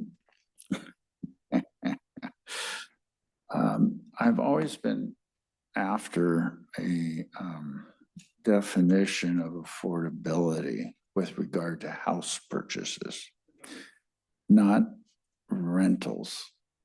I get the rental stuff. Easy, but when you build a house, how do you determine whether it's affordable at the 100%, the 60%, the 40%? Do you understand what I'm, because there's a lot of purchase costs and how much down payment, and there must be a formula somewhere for this. Sure. I mean, you can look at sales data and look at what different types of housing units are selling for versus what people are making in the community. I mean, it's never going to be definitive because that's changing all the time and the markets are changing, but there's plenty of available data. And I know that the city's looked at it before in terms of, how much does housing cost? If you're looking at sales, or if you're looking at Okay, homeownership, I get. how much do people make versus how much does housing cost? I mean, almost all of your for sale housing in the city is going to be for people making over 120% of the area median income. Well, that's exactly my thought too, but I guess I'm thinking of what a person can afford. There's down payment. Is it 10%, 20%? And then if you're under 10, you have mortgage insurance is required that adds to the monthly payment. And you get, there's more than just to get into a house. It's more than just the monthly mortgage payment with PITI. So I don't know how it's defined what a 30% level of affordability means to a down payment. As most people expect it to have a $50,000 check to help with the down payment or what, and a lot of people, the average savings of most individuals in America is about $25,000, something like that. It's not very much, it's horrible. So you get where I'm going, because some people think, and I've heard it done in the testimony, that small missing middle is, will help us with affordable housing. We're not, A lot that's of not. us up I think the here, answer is no, and we've put that out in the fact sheets, that this is not what people think of as truly affordable housing, which is 50% of AMI or less. It's affordable in terms of it's usually a smaller footprint, so it's usually costs less than a typical single family home. So if you're looking at affordable, that's where the definition of affordable comes in. It's not affordability for people who make 50% AMI or lower. So, right? And sometimes we use the term attainable instead of affordable because affordable can be oftentimes tied to that percent of AMI versus middle housing kind of aims to create more attainable housing through those smaller unit sizes and those types of things. So it is not necessarily affordable by the percent AMI. Well, and I completely agree with you, but I just know what's going to come at us or at the council with regard to the testimony about missing middle. The missing middle, and middle housing, missing middle, same thing, is not a subject that's well liked in this community. Okay, so I'm thinking about that. Yeah, we'll just have to communicate people through our frequently asked questions, the information we provide. The city is having to plan for more affordable housing in the city. That's not part of this project. So get to affordability would be, maybe if you're increasing supply and costs are based upon supply and demand over time, if all the cities are doing this, you might get more inventory. But yeah, we'll make sure that's very clear in our work. Well, my last question on this run, and then comes, did we lose Tracy? She had her hand up for so long, I think she got. Well, she'll pop back up. Tracy, okay. So I know that she was, well, I'm sure because I am aware of her interests. So I'm going to start with that one next, and that is trees. Now, what happened recently in our city, and it was a big brouhaha, that's nicely said, is there was this big sequoia in the middle of a lot, and then the developer was able to cut it down and to build their little development, you know, a few apartments or whatever it is. So I'm not making, I'm just giving you that framework.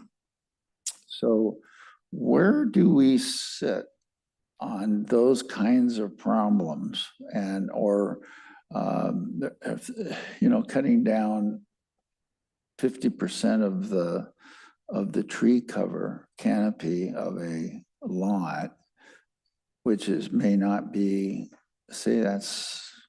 we have ordinances that protect the environment. How does that run into this type of situation? Does that become what do you call a when they apply for conditional, is it conditional use or no? So this is one that we're going to have a conversation with the Development Services Department. So we've outlined tonight, we outlined some of the challenges with the current code. And we know that there are other codes, as Clay mentioned, that things like trees and easements and surface water requirements and everything else. So again, we have to then go back and we can kind of take a look at, as we develop the code, talk to development services and sort of say, you know, if we put these codes in effect, what does the tree regulations look like? And it might have to be a compromise. There may have to be some changes there, or make it clear in certain situations what code trumps what. I mean, I think that's what you have to take a look at when you're developing any code. The trick for writing code is figuring out which codes apply when, and it's a complex dance, if you like. But that's why we hired these guys, because they are experts in trying to figure out that we are putting a code in place that has looked at how they all work together, so that you are putting a code in place that is actually feasible to build something. So when they bring a code back, we will have had some of these conversations with development services to make sure that we've hit the right note in terms of the middle housing code and its relationship to other codes. And the Development Services Department are key in this, because they are the ones which will the folks will actually be implementing this code, interpreting this code when people come in to develop. So before we bring this code back to you, we will have had that conversation with other city staff folks, trees being a good example. Well, you're always more eloquent than I am in asking and stating the problem. And that is the problem. So now I see where the way ahead on dealing with that is, and we do need to deal with that as we go, right? Good. Okay, I'm done. No, that's fine. Dorian. Thank you very much, Mr. Chair. Couple of points. The first one is a really small one, but I think important in context.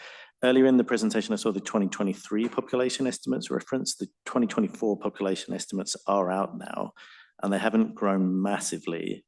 But I think that's just worth it, because I can see that being a conversation later in the year as well. So good to stay on top of that.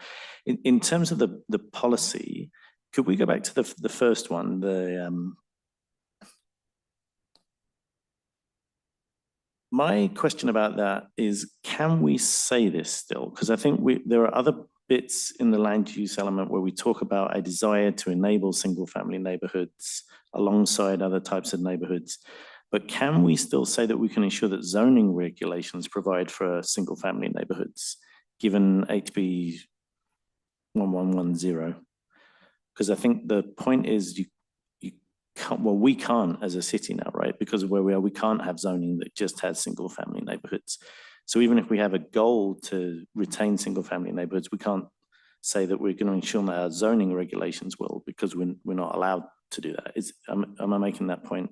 Yeah, I mean, it depends on what your definition of lower density neighborhood is. I think you still have neighborhoods that are gonna have less density than in other neighborhoods. I think we were just trying to just emphasize that lower density neighborhoods will also permit housing types besides single family detached homes. Yeah. That makes it, yes, as long as we can do that, because I know there's various other points in the land use element that refer to kind of that aspiration. It was just interesting in the context of zoning that we would still kind of break apart lower density single family neighborhoods as something we were going to zone for, given the changes in the law. More broadly, I think there was only one policy recommendation that touched on ADUs, and obviously we've been talking a lot about ADUs. So do we feel like we don't need to add anything policy-wise about ADUs? We're covered. I haven't seen anything that we would need to add at this time regarding accessory dwelling units, but we'll take another look at that. And the other thing I was just going to suggest is just the context of where these are going in, because while they look good on the slide, like, and I don't disagree with anything that we're putting out there. That one was the main one that I was looking at. In context, I'm wondering how they look within the elements. The one that and looking at it now, I think I looked at the wrong place, but there's the one about adding incentives. I was just trying to find where that fit, because I was looking at the rest of the element there, 1.3.4, so I was looking in the wrong place. Let me find it. And just making sure that that is consistent with the other policies within that objective, because otherwise it's going to stand out. Oh, and no, it is where I thought it was. Because there's not really, so objective 1.3 in the land use element, and I just managed to close my iPad as I was about to read it, is endeavor to provide a complete community compatible in character and design containing housing, shops, workplaces, schools, parks, civic facilities, and community services. There's not really anything else in there about incentivizing any type of land use. So it stood out to me that might be a little bit odd to have that fit in that objective. Yeah, I mean, I looked at that policy as not really being about incentives. It's really more about design and character of the neighborhoods and how do you facilitate that. So, I mean, that's why I thought it fit there, is that, it's really, how do you get to something? How do you achieve something in a code? So incentives would be a broad term of looking at just ways to be able to continue to make sure that the standards and character of neighborhoods can be common occurs. Yeah, that makes sense. I guess my general point is to assess some of these, the context is important, I think, and probably important for the community as well. And I know it's that balance of not giving people too much information so they can make a decision, but giving them enough. I think we might need the sections that these are going into to surface to folks so we can see what, When you get when it comes back to you, you're going to see it in the form where you would see it in context with the rest of the element. So you'll see that all together. So I just didn't want a bird with long slides with small changes, but yeah, you'll get the ordinance. It'll have everything in context. Commissioner Vanderleen. Yes, first, just a general policy. Thank you. As I understand it, you are going to be doing some work to reconcile and hopefully align the ADU specs with middle management. I think that's really important. If there's one thing that I've taken out of all of these discussions over years is having separate silos here is not going to work for us. So that would be, I think, very useful. The other thing I wanted to just put out for your consideration is obviously a developer can develop with the intent either to end up with a rental units or unit, or to be sold as purchased as an owner occupied unit. There are code requirements, development, build requirements that would need to be in place in order to make a owner occupied, owner purchased acceptable to a bank for mortgages. So one of my concerns is how do we prevent the situation where we end up building lots of rental for rent units versus those that could actually be owner occupied and would help people accumulate wealth over time and would actually be more in line with the character of our existing residential owner occupied neighborhoods. So I don't have an answer for that. Yeah. I don't know that we want to create an incentive for that, but I'd be interested in a discussion at some point. I have some feedback on how you would develop a policy, or at least make a policy statement that would support that. I think, Commissioner, if I just recall right now, I could be incorrect, but I think there was removing the owner occupied requirement in House Bill 1337 on the ADUs, but then I think that was vetoed by the governor. If I recall right, I'll have to go back and look at the statute. So if it's statutorily not allowed, then you've got the answer to your question of trying to regulate that. If it isn't, then it would be up to the city if you wanted to have programs to monitor, short-term rentals or that kind of thing. I think short-term rentals are different than you're just thinking of general rentals, correct? I mean, there's nothing that precludes somebody building a single-family home and renting it out. Yeah. We don't regulate that right now. So again, if you use that same argument, you couldn't really have something to restrict that for middle housing because that would be more restrictive than is currently allowed for single family. Yeah, I was thinking of a little different example. When we're talking about new development, if you don't develop the new property so they could qualify for mortgage to be purchased, then you're locking it in as a rental. Oh, okay, I understand. And so how do we want to make a policy decision that would take us in a different direction? Because my concern is that it would probably be cheaper, at least short-term potentially, to build rental for rent units than it would be for owner occupied units. Or there could be a different set of economic decisions in there. So as I say, I don't have an answer to that, but I have a concern. And do we want to have some sort of policy? If we're going to be consistent in maintaining the character of the single family neighborhoods, the residential neighborhoods, then I don't think you want to have an overabundance of rental units built in those neighborhoods.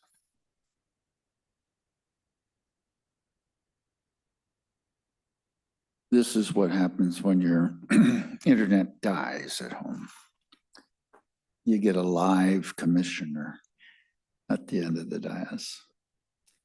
I'm done. So Commissioner Banaszewski, I know I'm going to let you kind of get ready and just raise your hand when you're ready to. Can I make one statement? Pardon? Can I make one statement? Can I make one statement? Oh, you want to make a Okay, statement? so Okay. just for the public and for staff and the commission, I just want to apologize for that lag in my participation. I arranged to be in this meeting from home tonight to care for my son who has not been feeling well. And my usually reliable internet chose this very unfortunate time to stop working. And this is sufficiently important to me that I made other arrangements for him, and he's with my mom and he's fine, and I'm here because it's important. But I do want to just acknowledge that for the public and people who are listening, and thank you all for the grace.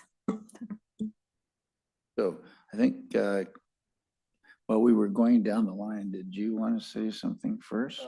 And then you're up. Quick question for you. And looking at your memorandum here, House Bill 1110 requires 77 cities across the state of Washington to adopt development regulations. Are there similar town cities to Kenmore that are going through this, and that we can maybe mention that we could possibly consider? I mean, are there other cities around here that are going through this process?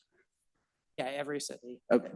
They're just in different stages. And the thing is, like, it would be really nice if you could go like, hey, here's 3 codes you could look at, and which ones do you like? But the fact is, most of them are all going through these processes now, and they all have different regulations.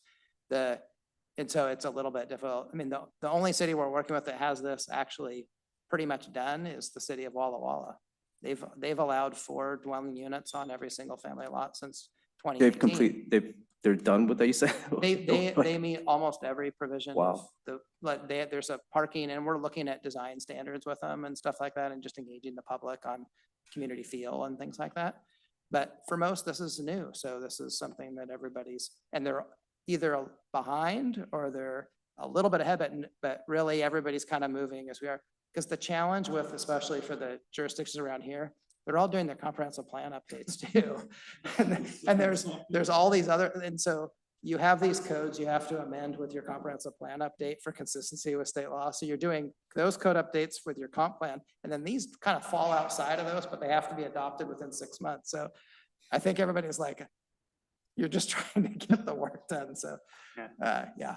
Yeah, and different jurisdictions around handling it differently based on whether they're tier 2 or tier 3. I mean, we had the discussion earlier, slightly different requirements, and like I said, their existing codes are different, so the challenges they face might be slightly different as well. Yeah. Okay, Commissioner Olson. Going back to ownership versus rentals, I think under the new policy, the LU 1.3.4, consider development incentives which encourage middle housing. Perhaps adding a such as or something along there that emphasizes ownership would be something to add, right? It's an incentive. It's not required, just like we're not requiring it with existing single family homes, but options, I don't know, like community land trusts, HOAs, other forms of paths to ownership that we could perhaps encourage in some way, shape, or form, just to try and prevent all these new units being, well, all new missing middle units, I suppose, being rentals as opposed to ownership opportunities. Going back to that back and forth I had a little bit earlier about ADUs and my concern around that, and I'm struggling here because there's unintended consequences each time I consider it. But I would be curious to see if there's any potential way to try and look at a situation where a home might be redeveloped that would allow for the same number of units that an ADU would allow for, but not necessarily additional square footage, and then perhaps some, I'm going to use the word incentive because I think it makes the most sense, but some incentive or trade-off, really, for lack of a better word, to try and keep those two things at an economic parity. So it's a choice that a property owner can make, not a, I would be silly to throw my money into this and I have to intentionally develop missing middle, because that kind of defeats the purpose of missing middle to me. It doesn't necessarily make that more attainable housing option, or if it does, it's going to be ADUs and DADUs, and that's the choice. I live in an ADU, I like it, but I would love to have another 200 square feet. And my concern right now is we have an existing single family house. A lot of the older single family houses tended to be a little bit smaller. The newer ones tend to be a lot bigger. We demolish, say, a 2,500 square foot single family house, build a 4,000 square foot single family house with 1,000 square foot ADU and maybe another 1,000 square foot DADU, let's say. Median house size is 1,000 square feet. Our average house size is like almost 3,000 square feet. And the house that a family, a young family, is going to be in the market for, working professionals, they're going to be stuck with those ADUs and DADUs potentially, right? Like there will not be a large housing stock or availability of other types of houses in those attainable ranges.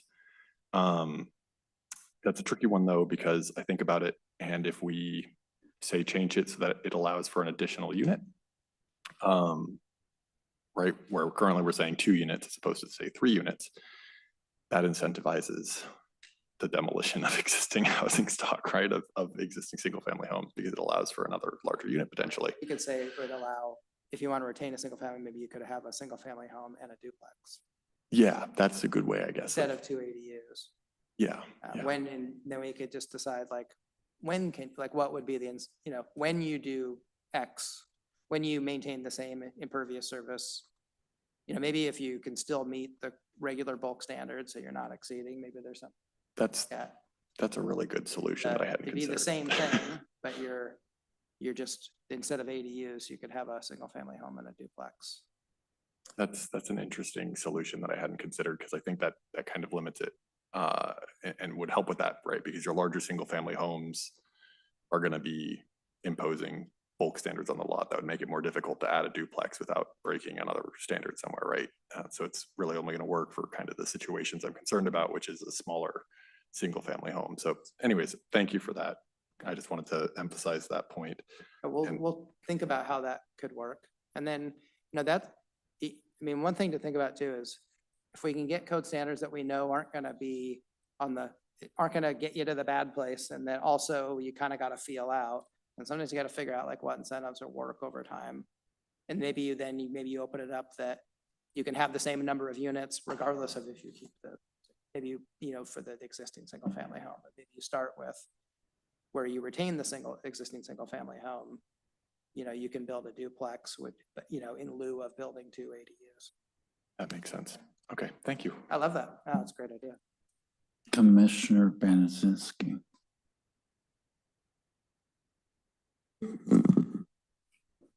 So I see the other commissioners down the row had their hands up. Do you want Oh, to no, take them you- first, me first? Okay. You had your hand up during the time that I was talking, and I'm so sorry I No. killed your internet.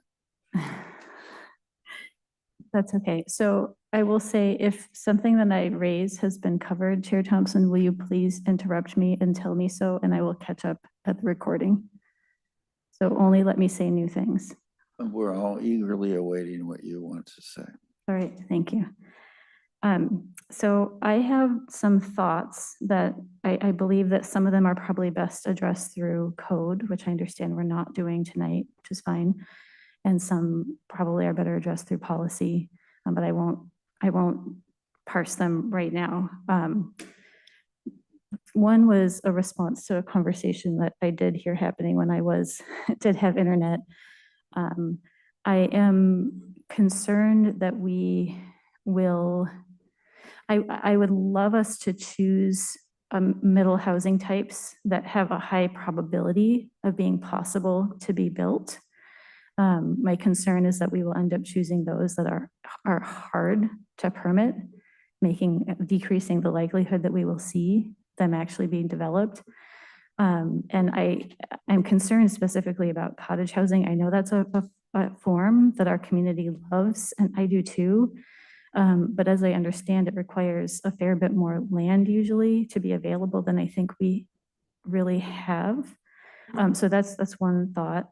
And then the other side of that, I think it's the same coin. The other side is that I would love for us to not encourage types that we don't want to see. And I'm thinking about our value of people-oriented development and what we're seeing a lot of in townhome development now, I think is not as people-oriented as it could be when we're getting these slot townhomes.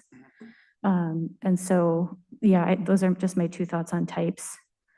It's a really good question. The hard part is they only identify 9 housing types, and townhomes are identified, and they also identified triplexes, quadplexes, 5plexes, 6plexes, which are townhomes. So and then you get to the only thing left is cottage housing and stacked flats. So, I think we will absolutely be allowing types that would be most likely built in neighborhoods. But there may be some we select that aren't built often because you don't have enough density or whatever that may be. But we have to at least say they're allowed in the zone because we have to pick 6. So yeah, it's more of like gets down to semantics than. Okay, and then I would like to couch this next thought in being clear about my overall support for middle housing and incorporating it into our residential neighborhoods.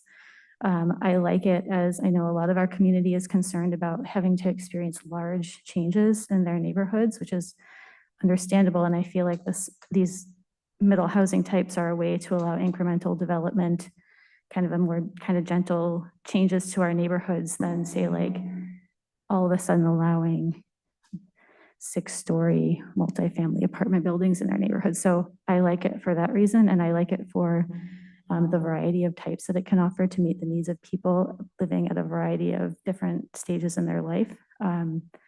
A single family home isn't going to be the best option for everybody. And I think we want to have a variety of people living in our neighborhoods. That said, one thing that I actually do feel like a lot of these policies are a pretty big departure from what we already developed. as part of our last go around with middle housing, because our recommendation at that time was to restrict the development to a 1/4 mile from transit.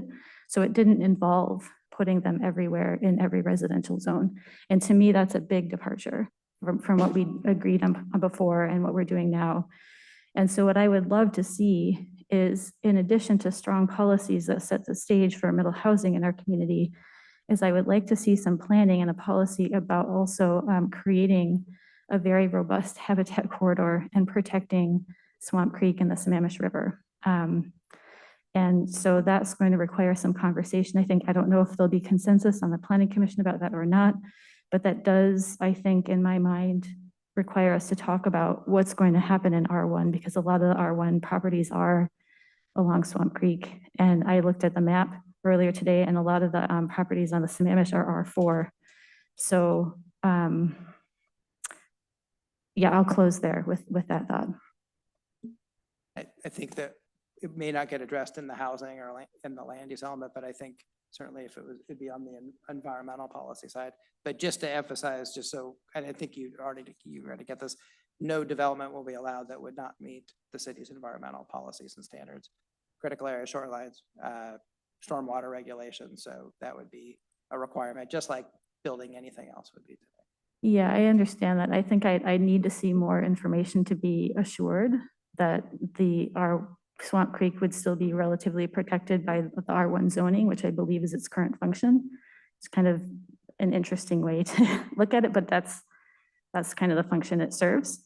And frankly, those lots being some of the largest in our community are probably the easiest to subdivide and turn into 6 different lots. And then all of a sudden you do have that kind of like popcorning development. Like I could see the potential for that. So I would have to, I think, be reassured that that really couldn't happen before I would be assured that our environmental critical areas would take care of protecting Swamp Creek. Yeah, I think at a minimum, like Clay said, we could take a look, we're going through the natural environment element, or we're getting close to finalizing it, but there are a lot of existing codes in place that are going to restrict that. And that's why R1 doesn't have a lot on there, is because it's either in a floodplain or it's in a buffer or whatever. So those have significant, challenges already. So I think what we're saying is that, yeah, we'll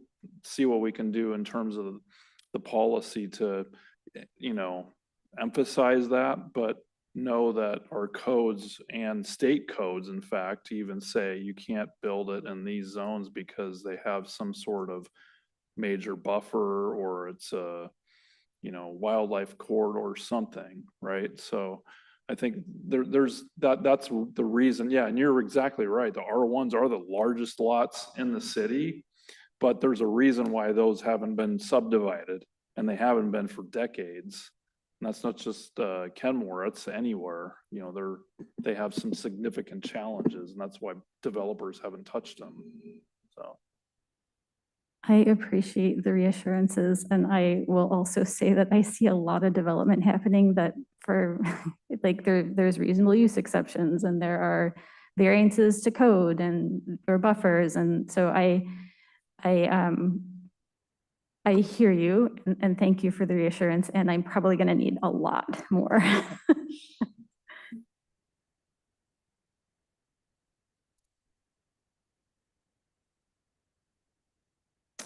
Okay, Commissioner Vanderling. Yes, this is maybe more of an issue for further discussion later on. Although as you're developing your policy recommendations, there may be some places where you can think of where we could do a little better job. I'm thinking specifically of the many places we're using the word incentive or incentives. I think it would be good if we were clear about just exactly what incentives are we talking about and for what purpose. I'm not really clear when I read the language here that I could understand exactly what we're trying to achieve or what we're willing to offer to make that happen. I have a personal bias toward letting the economy and economic rules decide these things.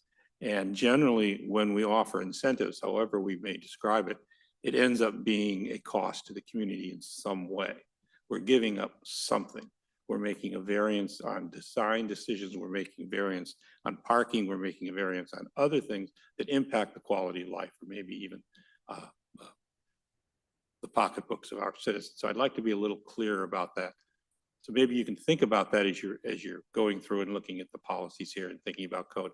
But I think maybe the commission needs to have a more serious discussion about that. And maybe we could start with a list of what incentives we're already mentioning in our policies and what are we trying to achieve there, and what sort of incentives are we actually talking about there. And just to, I mean, this was purposely written to be broad because it doesn't commit you to a certain path. So it sets the foundation that if you wanted to, incentives would be about give and take. Especially since the state law limits what you can regulate, but you might want certain things.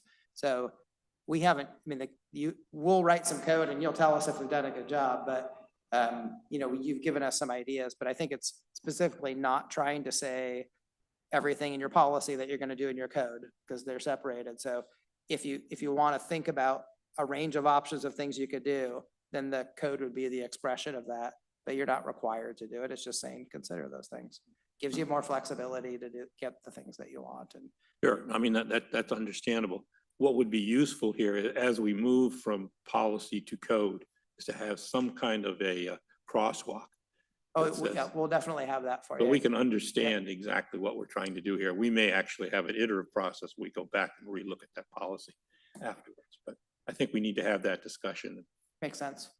Thank you. Commissioner Dorian. Could we go back a slide? Just one slide back.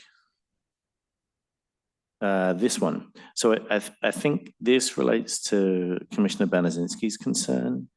And if there's anything, there's already at the end here in the R1 to R4 districts, uses are clustered as appropriate in relation to environmental constraints. But if there's any way we could put in some reference to the natural environment element or some other reference that picks up what those are and what our preferences are with relation to the environment in those areas, that would be one thing I'd say. I've got a couple of others as well. If we tab forward a slide. Give me 1 second. Yeah. There we go. That top one, I'm now wondering, based on the discussion that Commissioner Olson had, could we add ADUs to the policy H1 1.1.1.4? So consider modifications to existing development standards which make the development of middle housing types and/or ADUs more feasible when maintaining existing housing on single family lots. Sure.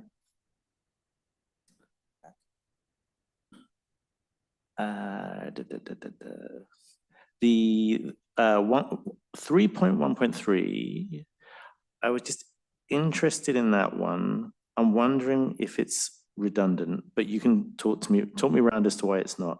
The reason I ask that is because 3.1.1 already calls out all the different types of housing that we're looking for. So it has accommodate a range of housing styles and types in appropriate locations, such as single-family detached dwellings, size-limited houses on smaller lots, duplexes, triplexes, cottage housing, townhouses, apartments, accessory dwellings, manufactured homes, and other types.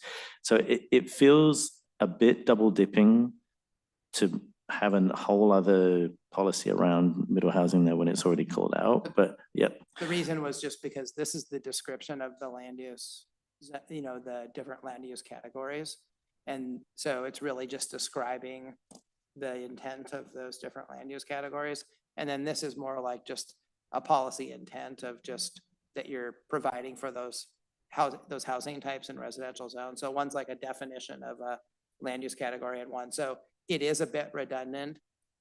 If I was going to remove something, it would be probably from the definition of that land use category. But yes, there is a little overlap, but I think in this case, because I'm always for less policies and less words, and so you can actually make it a readable doc. I think in this case, it may make sense. It may make more sense when you read it in context of the entire element. Well, that and also the map. So there's a land use map there's zoning, which is the implementing, map, and then there's the land use, the future land use map, and that's what this is referring to. It's got the different categories. So yeah, I totally see what, your point and might overlapping, but that's where that's low-density residential is coming from is the map And so identifier. if you read them in the right way, I think you would say, Yeah. you'd read 3.1.3 and say, we're going to expand allowed residential housing types in traditionally single-family zones.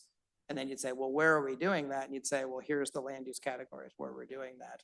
Because that's the, so you kind of got these steps of implementation. Got it. Yeah, I guess it's heavy. If in the housing element, objective 3.1 would include it in the first policy. The second policy is then take an incremental approach to expanding medium density housing. And then the third policy then refers to middle housing again. It just feels like that everything then about that objective starts to pivot around middle housing, which it just takes it in that direction. I'm not, yeah. Yeah, we'll take a look at them and see if there's a way to tighten. I'm all for tightening up. So thank you, Commissioner. Commissioner Olson. Thank you. I've got a couple items. The first thing I wanted to mention was about the incentives. I'm using the word incentives. I think of it as trade-offs. So I think having some example trade-offs and types of trade-offs which we are okay with is important. To Commissioner Vanderlin's point. That being said, I also don't necessarily think incentives inherently mean a cost to other people. A good example to this would be an incentive to protect trees, for instance. We are making a trade to try and protect one thing we value for another thing that we're okay with, right? And so that could be a net benefit, and development is done within policy constraints, in my opinion. And so the idea that these are market-based without getting rid of all policy and letting developers do whatever they want, it will not be market-based is kind of my view. It is done within the context of policy. There is a reason we have not seen missing middle housing since World War II. That's a piece of it. There was simply far fewer restrictions under policy. So I just while I agree that I would prefer to see economic uses and markets kind of handle a lot of this, I also think that we should acknowledge the policy shapes this to some degree, which is why I think I went back and forth so much about ADUs versus a duplex or something along those lines to try and balance it out, because that was not an incentive, but an inherent outcome of the way the policy is written that I was concerned about, right? And so it creates rules that lead to a certain direction. So I just want to mention that. And one of the incentives that you talked about was allowing the 3 units, a single family home with a duplex, when you retain the existing single family home. Yeah. That would be like saying, if you retain a single family home, you can do a little bit more than you're wanting to. It's those trade-offs. A lot of codes don't go that deep.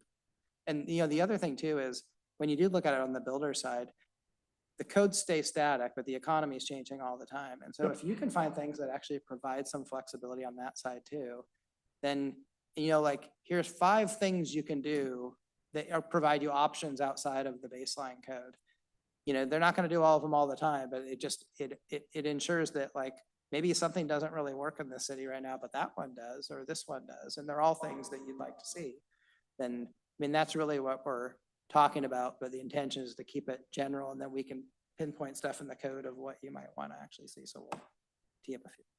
Yeah, I do think, to Commissioner Vanderlin's point, it is worth having that discussion though, because I think there are definite trade-offs, right? Like for me, parking, for instance, right? Like if we have a goal of reducing impervious surface area, then allowing additional impervious surface area for parking seems kind of counterproductive, right? Like we have an additional cost and we're creating an incentive for parking, but it ends up actually having a cost associated that isn't potentially fully covered by that lot on the community as a whole, right? It potentially entrenches car dependency, for instance.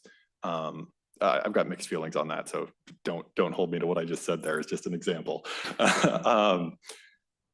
That's all I'm going to go into that for now. But I did want to mention, to Commissioner Banaszynski's point about R1 lots, correct me if I'm wrong here, if you know, otherwise this is just worth looking at. But I believe there are some lots that are R1, but they are small, relatively small lots, or quite small lots that have been split previously. And so this would allow additional development, right? It would allow another unit potentially on some of these lots that are smaller, that are R1, that are located on Swamp Creek and other bodies. And personally, I think it's more a matter of making sure that our natural environment elements and whatnot adequately protect Swamp Creek. So that way, if, you know, they can build 2 units, if they can figure out a way to build 2 units that isn't gonna have negative impacts adjacent to the environment, right? Maybe they build it all within the same footprint and the units are just half the size of what they were, but it allows them that choice. So that's one thing I wanted to mention is I think there are some existing small lots and we should consider that and see if there's any potential policy that needs to be written to consider that. And slot houses. This is changing topics again. I personally do not like slot houses. I will be very open about that. I think they change the orientation of buildings away from the street. I think we kind of have an example of a slot house actually in this slide, right? It's the 4 units on an R6. There is an example of a slot house over on 185th. If anyone wants to go drive down and take a look, it was recently constructed. There's another one on the end of 182nd. And I personally actually like townhomes generally. The townhomes on 65th and 182nd on that corner, I think they just had a fire. Fire responders were able to put it out, fortunately, so I guess fire code was working. But I really like those ones. I think they're oriented towards the street. They've got a nice little alleyway through the back. They've got ingress and egress, and I really like that. So one type of, I guess this is more code, but I'm not necessarily thinking about it from a code standpoint, more policy, and having buildings oriented towards the street is important to me. And you can achieve that with slot houses by making the street they're oriented towards, the driveway, be something that could become a future street, right? Where it goes all the way to the end of the property line, and they are, you know, if they're going to build it in that orientation, they're potentially, you know, required to allow it to be connected to the property adjacent to them. So that way in the future, you can get a through street, you can get additional connectivity, you can improve access. So that way, you know, there isn't a way through right now. So it is going to be a 20-minute walk to the bus stop, but hey, when this lot redevelops in the future, we'll be able to build another through lot, and only allowing, you know, not necessarily slot houses, but only allowing development orienting a driveway if it is explicitly designed in a manner that allows for a future through connection. Unfortunately, reality is not all of those will become future through connections, which is a concern I have, but I think that's something that needs to be dealt with elsewhere rather than in this element. And I don't see that as being a restriction that is not applicable to single family houses, because we can also do the same thing for single family houses where we orient them towards the street or towards a potential through street that is required as such. Anyways, just wanted to mention that. Thank you, Commissioner Olson. Commissioner Vanderlyn. Yeah, I just want to clarify my thoughts on the incentive question. I think there is a range of possible actions that the city can take, particularly those related to advancing the public good. Protecting trees, protecting natural areas, those are all ones. What comes through my mind is sometimes that's an economic incentive, sometimes it's a regulation. What I think we need to do, and what I was asking for, is we have that discussion, so that when we move from policy to code writing, we're specific about what we're offering and what we think the city ought to do. End of that discussion. Just following one other thought. One of the things that I really got out of our discussion today in your presentation is that it seems that the rules that we have, the design rules that we have right now, seem to be sufficient to be able to allow middle housing development in our city without a great deal of deviation from what we already have in place. Taking that in mind, when we talk about things like slot housing or other types of housing that may not be compatible with our residential neighborhoods and what people living in those neighborhoods want to see, it brings to my mind that we probably don't need to make those type of radical decisions, so we can get the level of middle housing that we would like to have without allowing some of those types that really wouldn't be acceptable, or would people in the current, our residential neighborhood wouldn't find as a positive to the neighborhood. So again, one other item for future discussion. I think we need to get into that a little more detail. Commissioner Dorian. Just a question. We've talked quite a lot about parking this evening. Parking is not called out in any of the policies directly. Does it fold up under design standards in general, or how would we?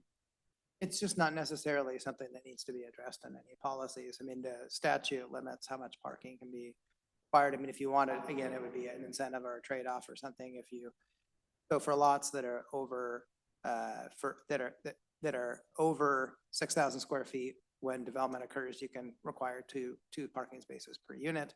But if it's under 6,000 square feet, you can only require one. There were conversations the planning commission had about, hey, there's areas that are not near transportation choices, so people are going to have cars. So then you start thinking about, well, do you want, if a developer provided to, you know, if it was under 6,000 square feet, if they provided two, you know, is that something that you're wanting to promote?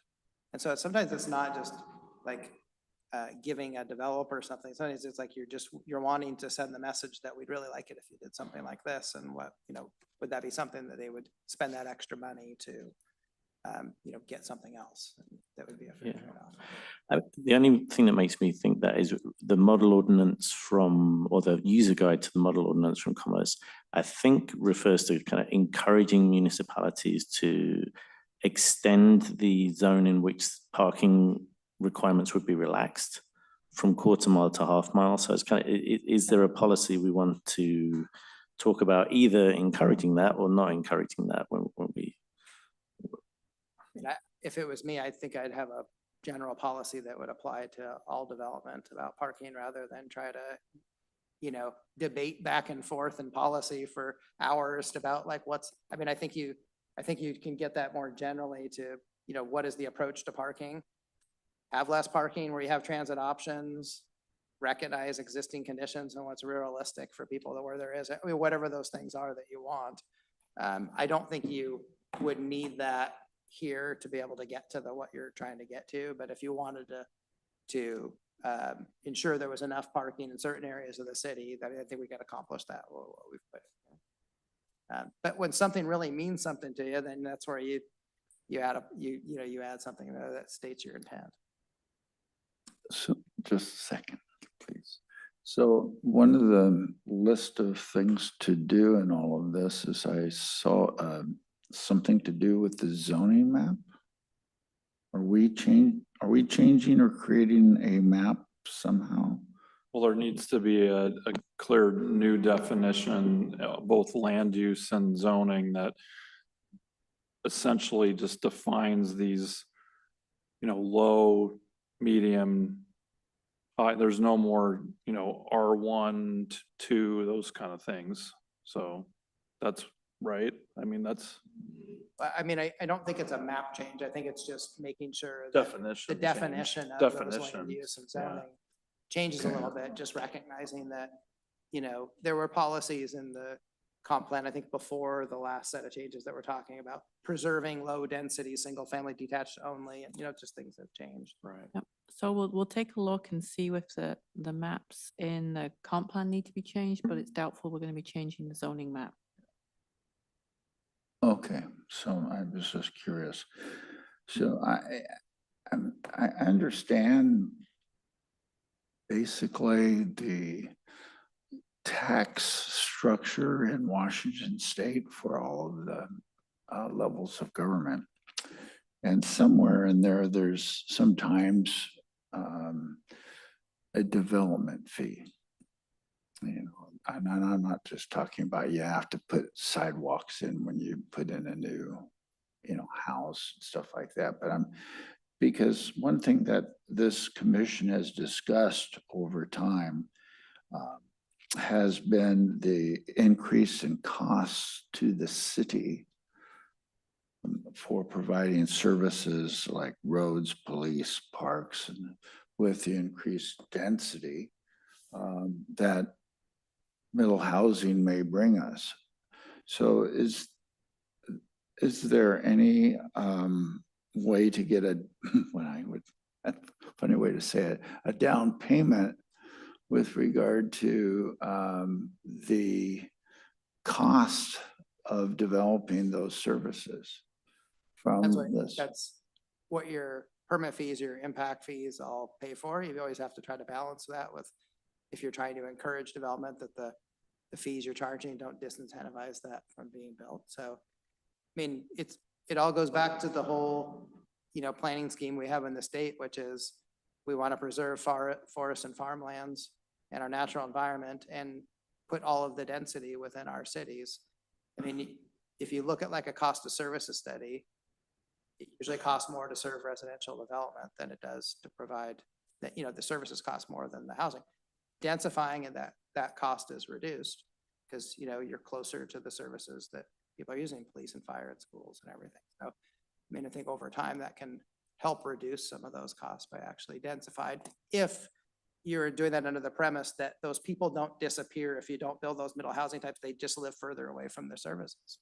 So you're heading in the right direction. Yeah, it is maybe something to look at though in terms of how impact fees are applied now on a, like say for a single family lot versus if you had 2 units. Is it there's 2 connections now? There's like, a couple things to look at there. And there's limitations on ADUs for impact fees within legislation too. So again, if you're trying to promote a duplex versus 2 ADUs, if one, you can't require certain types of infrastructure improvements or, impact fees, then you're sending somebody down that path. So, we'll have to look at all that. Well, one example, which I'm sure Commissioner Olson is in his engineering view of on life, is there is a cost to build bike lanes and multimodal access. And one of the bigger policy areas of middle housing is to provide, more walkable and non car dependent living areas or cities. And that's not cheap to do. And we just spent millions of dollars on 68th as an example. And I believe we're going to be spending millions of dollars on 61st too. And so that's just another one of my concerns about how we're going to make all this come together. Because I'm always concerned about what the residents, both sides, are talking about. And they come down hard on the council because the council sees that in order to provide the services that our residents want, it costs money. Sure. If only there were easy solutions, right? These are complex issues, and there's not always like, if you just did it this way, it would all work out in the best way. I think it's really just having all the information so that you can make smart decisions and knowing that there's a lot of work as communities change. This is tough stuff, which is why we spend a lot of time talking about policies. Now we're going to set up, your regulations going forward. Is that this is big issues that will impact your city as it redevelops. So along those lines, I would certainly appreciate some feedback from your experience and how we can mitigate and improve Kenmore to be a more livable city with a higher density. So I think you understand completely where I'm going. You're making and sense. I know that Commissioner Vanderleen, that this is a big issue for you because you talked about this from several times. Okay, go ahead. Throw me under the bus. Yes. So I will make a statement and then I will pause and let Chris give his side of the story, I'm sure. I just simply don't buy the argument that somehow increased density reduces cost. It doesn't. I mean, if you take a big enough picture, world picture, you can say, oh, okay. So if we didn't increase the density, we would have incurred all this cost over here. Well, maybe that's true, but that's going off on a pretty far tangent. And from the perspective of the people in the city who are experiencing that increased density and experience the increased tax revenue and costs associated with that, and the fact that, yes, our parks will be full because there are more people, our streets will be more heavily used and will need to be replaced. That's real. And I don't see how dividing that by a larger density gives you a cost that's going to be acceptable, or perhaps even sustainable. Perhaps we'll have additional tax revenue collection that will help offset that by the new people coming in. But I think what Dwight is getting at, our chairman, is that we need to be thinking about that. And maybe in our policy, we should be thinking about how do we recoup those costs? What's our policy for doing that? Who bears those costs? Is that cost exclusively or largely on the shoulders of the existing residents who are going to be paying that? Is it shared by the new people coming in the same way? How does that happen? And I don't think we have a clear answer to that. I bet you already have, I mean, we have to take a look at it. I bet you already have capital facilities, transportation. Oh, yeah. parks Oh, we have policies. all, I can assure you, we have all of those things in depth, but is it sufficient? And is our policy that we maintain those revenue sources to support the cost? Well, you're bringing up some very philosophical questions here, which I think would probably go beyond the scope I know. of where we are. Interesting for sure, but again, it does generate a lot of conversation. But I think that's a far bigger policy question than we can. I absolutely address with agree, middle and housing. that the level of question doesn't help make our deadline for completing our work.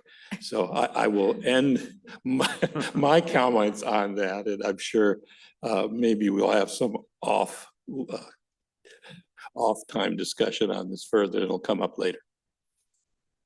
Yeah, the concept of the cost of services always comes around every month or so in what we do. Commissioner Dorian. I'll go with thoughts first, and then I'll have a response to Commissioner Vanderland's point. Well, not a response, a relationship. Could we tab forward a slide?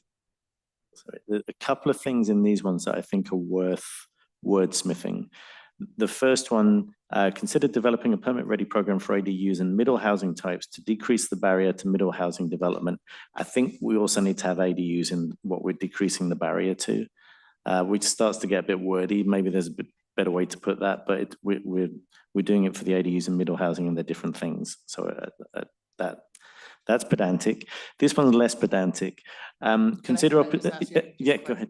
question? Would you rather just have a period after housing types and just not enumerate, like, Yeah.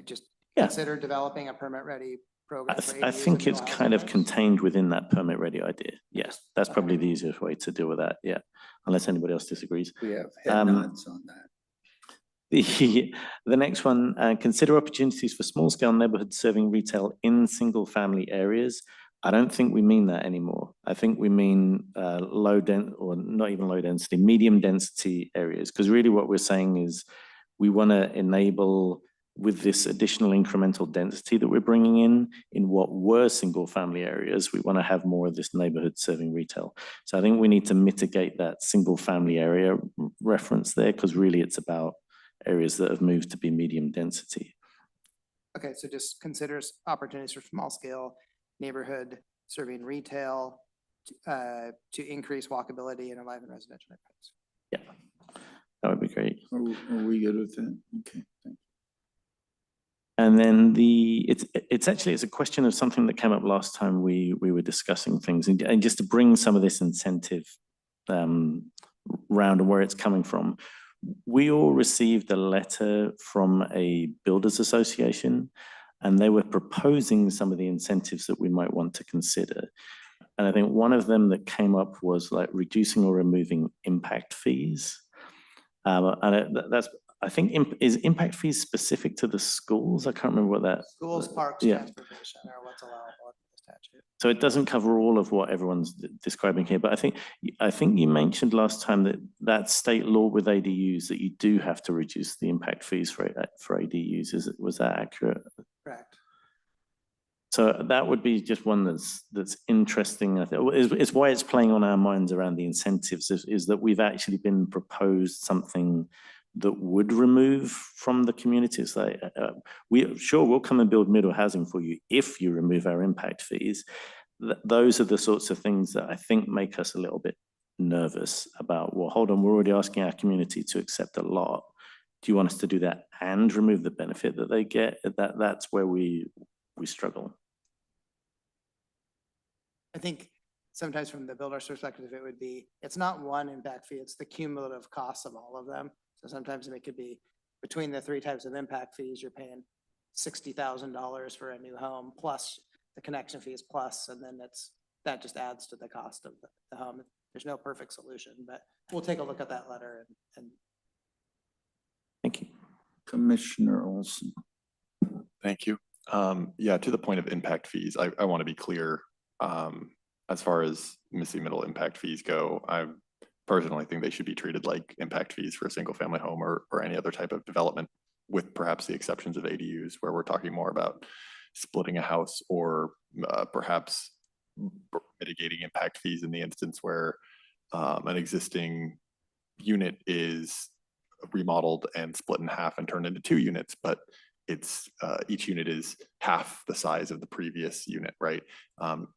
Because you might see some marginal increase in density in those instances, but to me, it's more additional requirements on the system. That's what we should be paying for, right? So that would be kind of the delineation I'm looking for there. So for the example that I've brought up over and over and over again tonight with the ADUs versus, say, the duplex and the existing home that we're maintaining, that duplex I would see needing impact fees that the ADUs might not. But once again, the ADUs are kind of the next incremental step that I'd want to see, and the duplexes, I just don't want to see that. I don't want to see our policy overly restrict or encumber that based off the nature of that type of development. And that's, I guess, kind of my concern there, right? So. Commissioner Banazinski.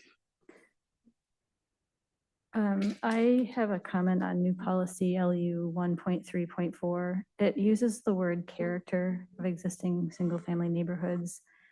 And as this commission knows, I have an eagle eye for that word character because I feel like language matters, and this is language that has been used historically to exclude people from neighborhoods, the character of our single-family neighborhoods. And so I would love for us to find a way to talk about the same, like what were the underlying meaning in a different, using different language that doesn't have such historic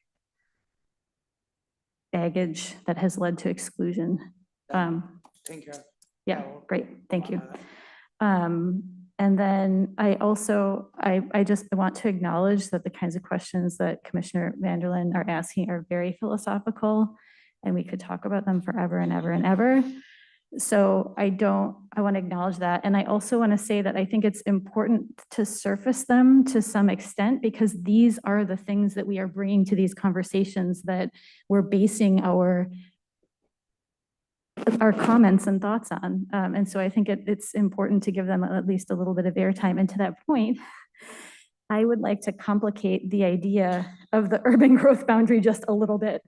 It's something that I very much believe in. I think that we should be concentrating our development in urban areas so that we can protect wildlife and farmland. That is a concept that I can 100% get behind. I also feel like we need to make the discussion a little bit more nuanced about how we develop inside the urban growth boundary, because there is a natural environment here as well that is connected to the natural environment outside the urban growth boundary. And I feel like we've had the urban growth boundary since what year? Management. Mid-90s. At least. And I feel like with any idea, it can be iterated on. And I feel like I don't feel like it is the gold standard that we have arrived at the best solution. And in many ways, I feel like it's not working. Salmon populations are at historic lows right now. Salmon have to swim through the urban growth area, right? They need a healthy habitat to swim through. So I just, again, just want to kind of surface that. That's kind of a place that I'm coming from. And I want to try to find ways together to have these more nuanced conversations about how we are going to live together for the next, 10, 20, 30, 50, 100, hopefully thousands more years.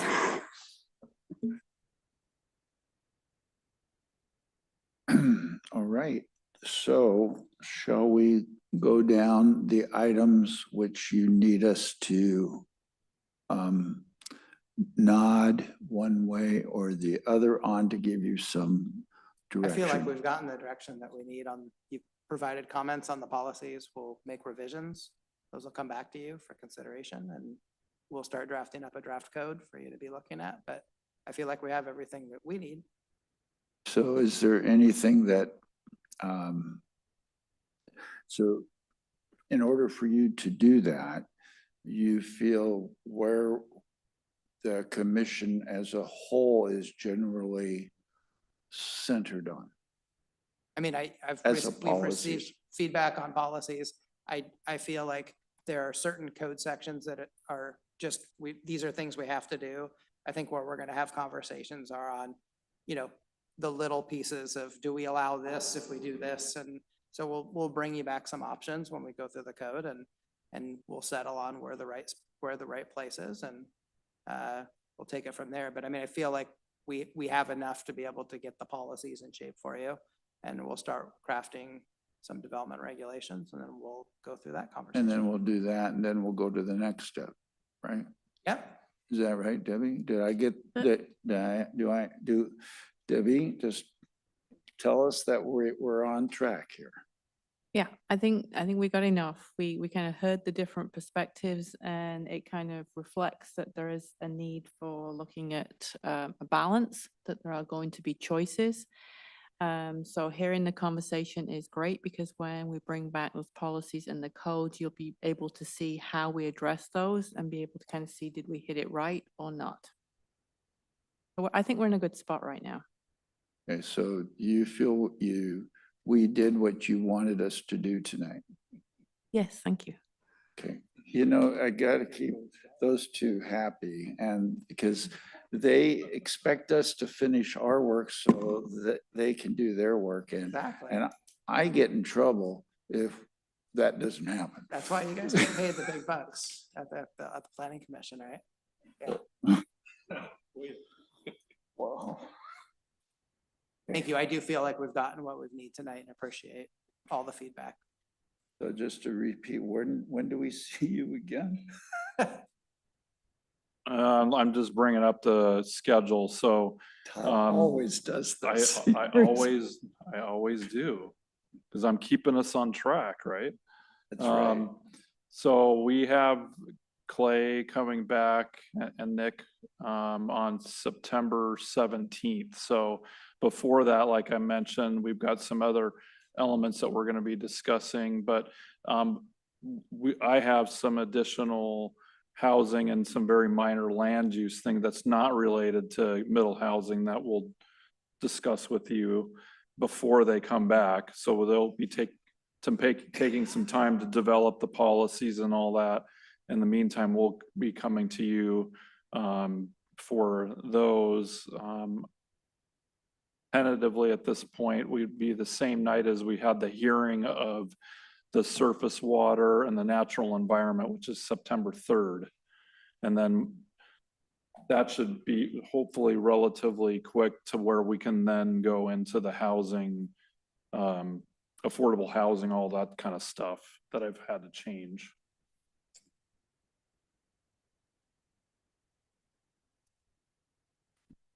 So Labor Day is September 2nd, correct? So we all feel comfortable having a hearing on the 3rd?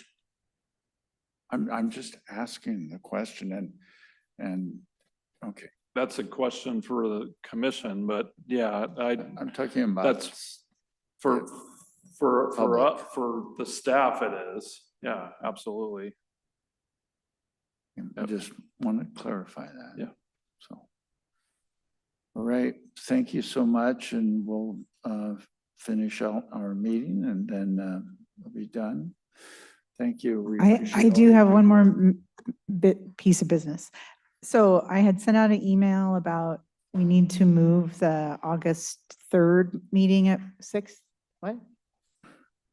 August 6th meeting, because there's a voting, they'll be voting in here. Right, July 30th. So we're going to move it to July 30th if we have a quorum. So I heard from a couple of you, I believe Mike and Tracy, everybody, does July 30th work? Okay, perfect. We have a quorum. So we'll have a meeting on July 30th. And the purpose of that's going to be a regular work Right now. meeting, right?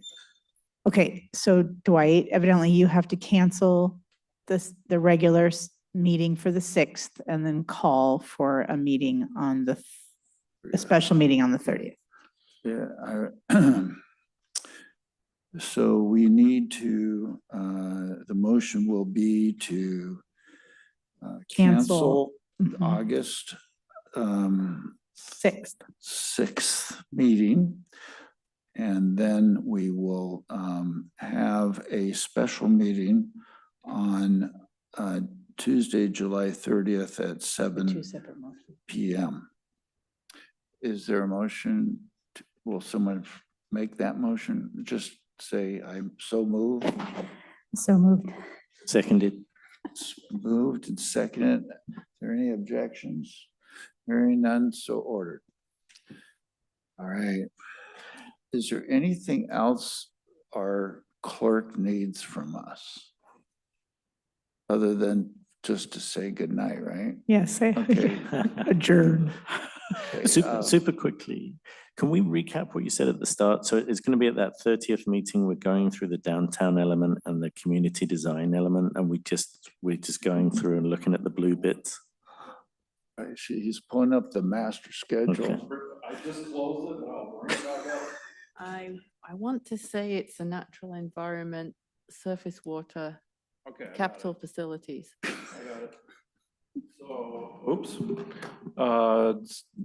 Yeah, July 30th will be, Richard Sawyer will be back, one more time to bring back the changes that you guys suggested for the surface water. Plus we'll be talking about the final changes that you guys made on the natural environment element. That will be the next meeting that we just scheduled. Then in August 20th, that will be the discussion the hearing for community design and downtown element. And I reserved it for also talking about housing and land use changes. That could be either the August meeting or the September meeting, but I think I'll have enough for us to discuss it. One, but probably both. So I feel comfortable. We want to give Clay and Nick enough time to bring back information to you. So I didn't want to rush them too much. That way you'll have a lot to consider. And we really don't know how much attendance we're going to have at that particular public hearing. So yeah, so you've got two hearings. Yeah, two hearings are at the next, this next meeting, but the following two in August, and then early September, you'll have hearings. So I may have misunderstood the ask at the start. So we're not going to see it in a meeting before we have the public hearing. Was the ask around the review of the blue virtually? So you've already reviewed the natural environment and surface element once and gone through it page by line. Right. And so what I was suggesting is at the next meeting is to concentrate on the changes that show up in blue only. Because you've already done that effort of going through everything. Not that you can't raise anything, but just to kind of streamline the process. I see. I may have misunderstood. I thought we were talking about the downtown element and the community design element. We did go through that line. We've gone through Those are that. done. But this, Yeah. it doesn't mean that there isn't an opportunity for additional Yeah. changes. Sure. It just means that we had enough direction from the commission to be able to Schedule the hearing. schedule the hearing. Right, And we so will highlight the changes that you made in blue. blue, I think. Right. And At that then, hearing. and then after the hearing, we have one more opportunity to amend the element. I would ask if you'd be so kind, if you want to do that, that you come with an amendment. And we're going, because that is only by specific something that you bring forward. Otherwise, we don't, we pass it to the council. Okay. Supposed to be- That's a quickie. So just to clarify, in 2 weeks, again, we'll have surface water, the table, capital facilities table associated with that, plus the natural environment. Staff will be asking for scheduling the hearing on September 3rd. So you'll have hearings again, August 20th for downtown community design, and then potentially hearings on September 3rd for surface and natural environment. And then there's also September 9th would be your piece, recommendations for those elements. So to council. We'll make it. Yeah.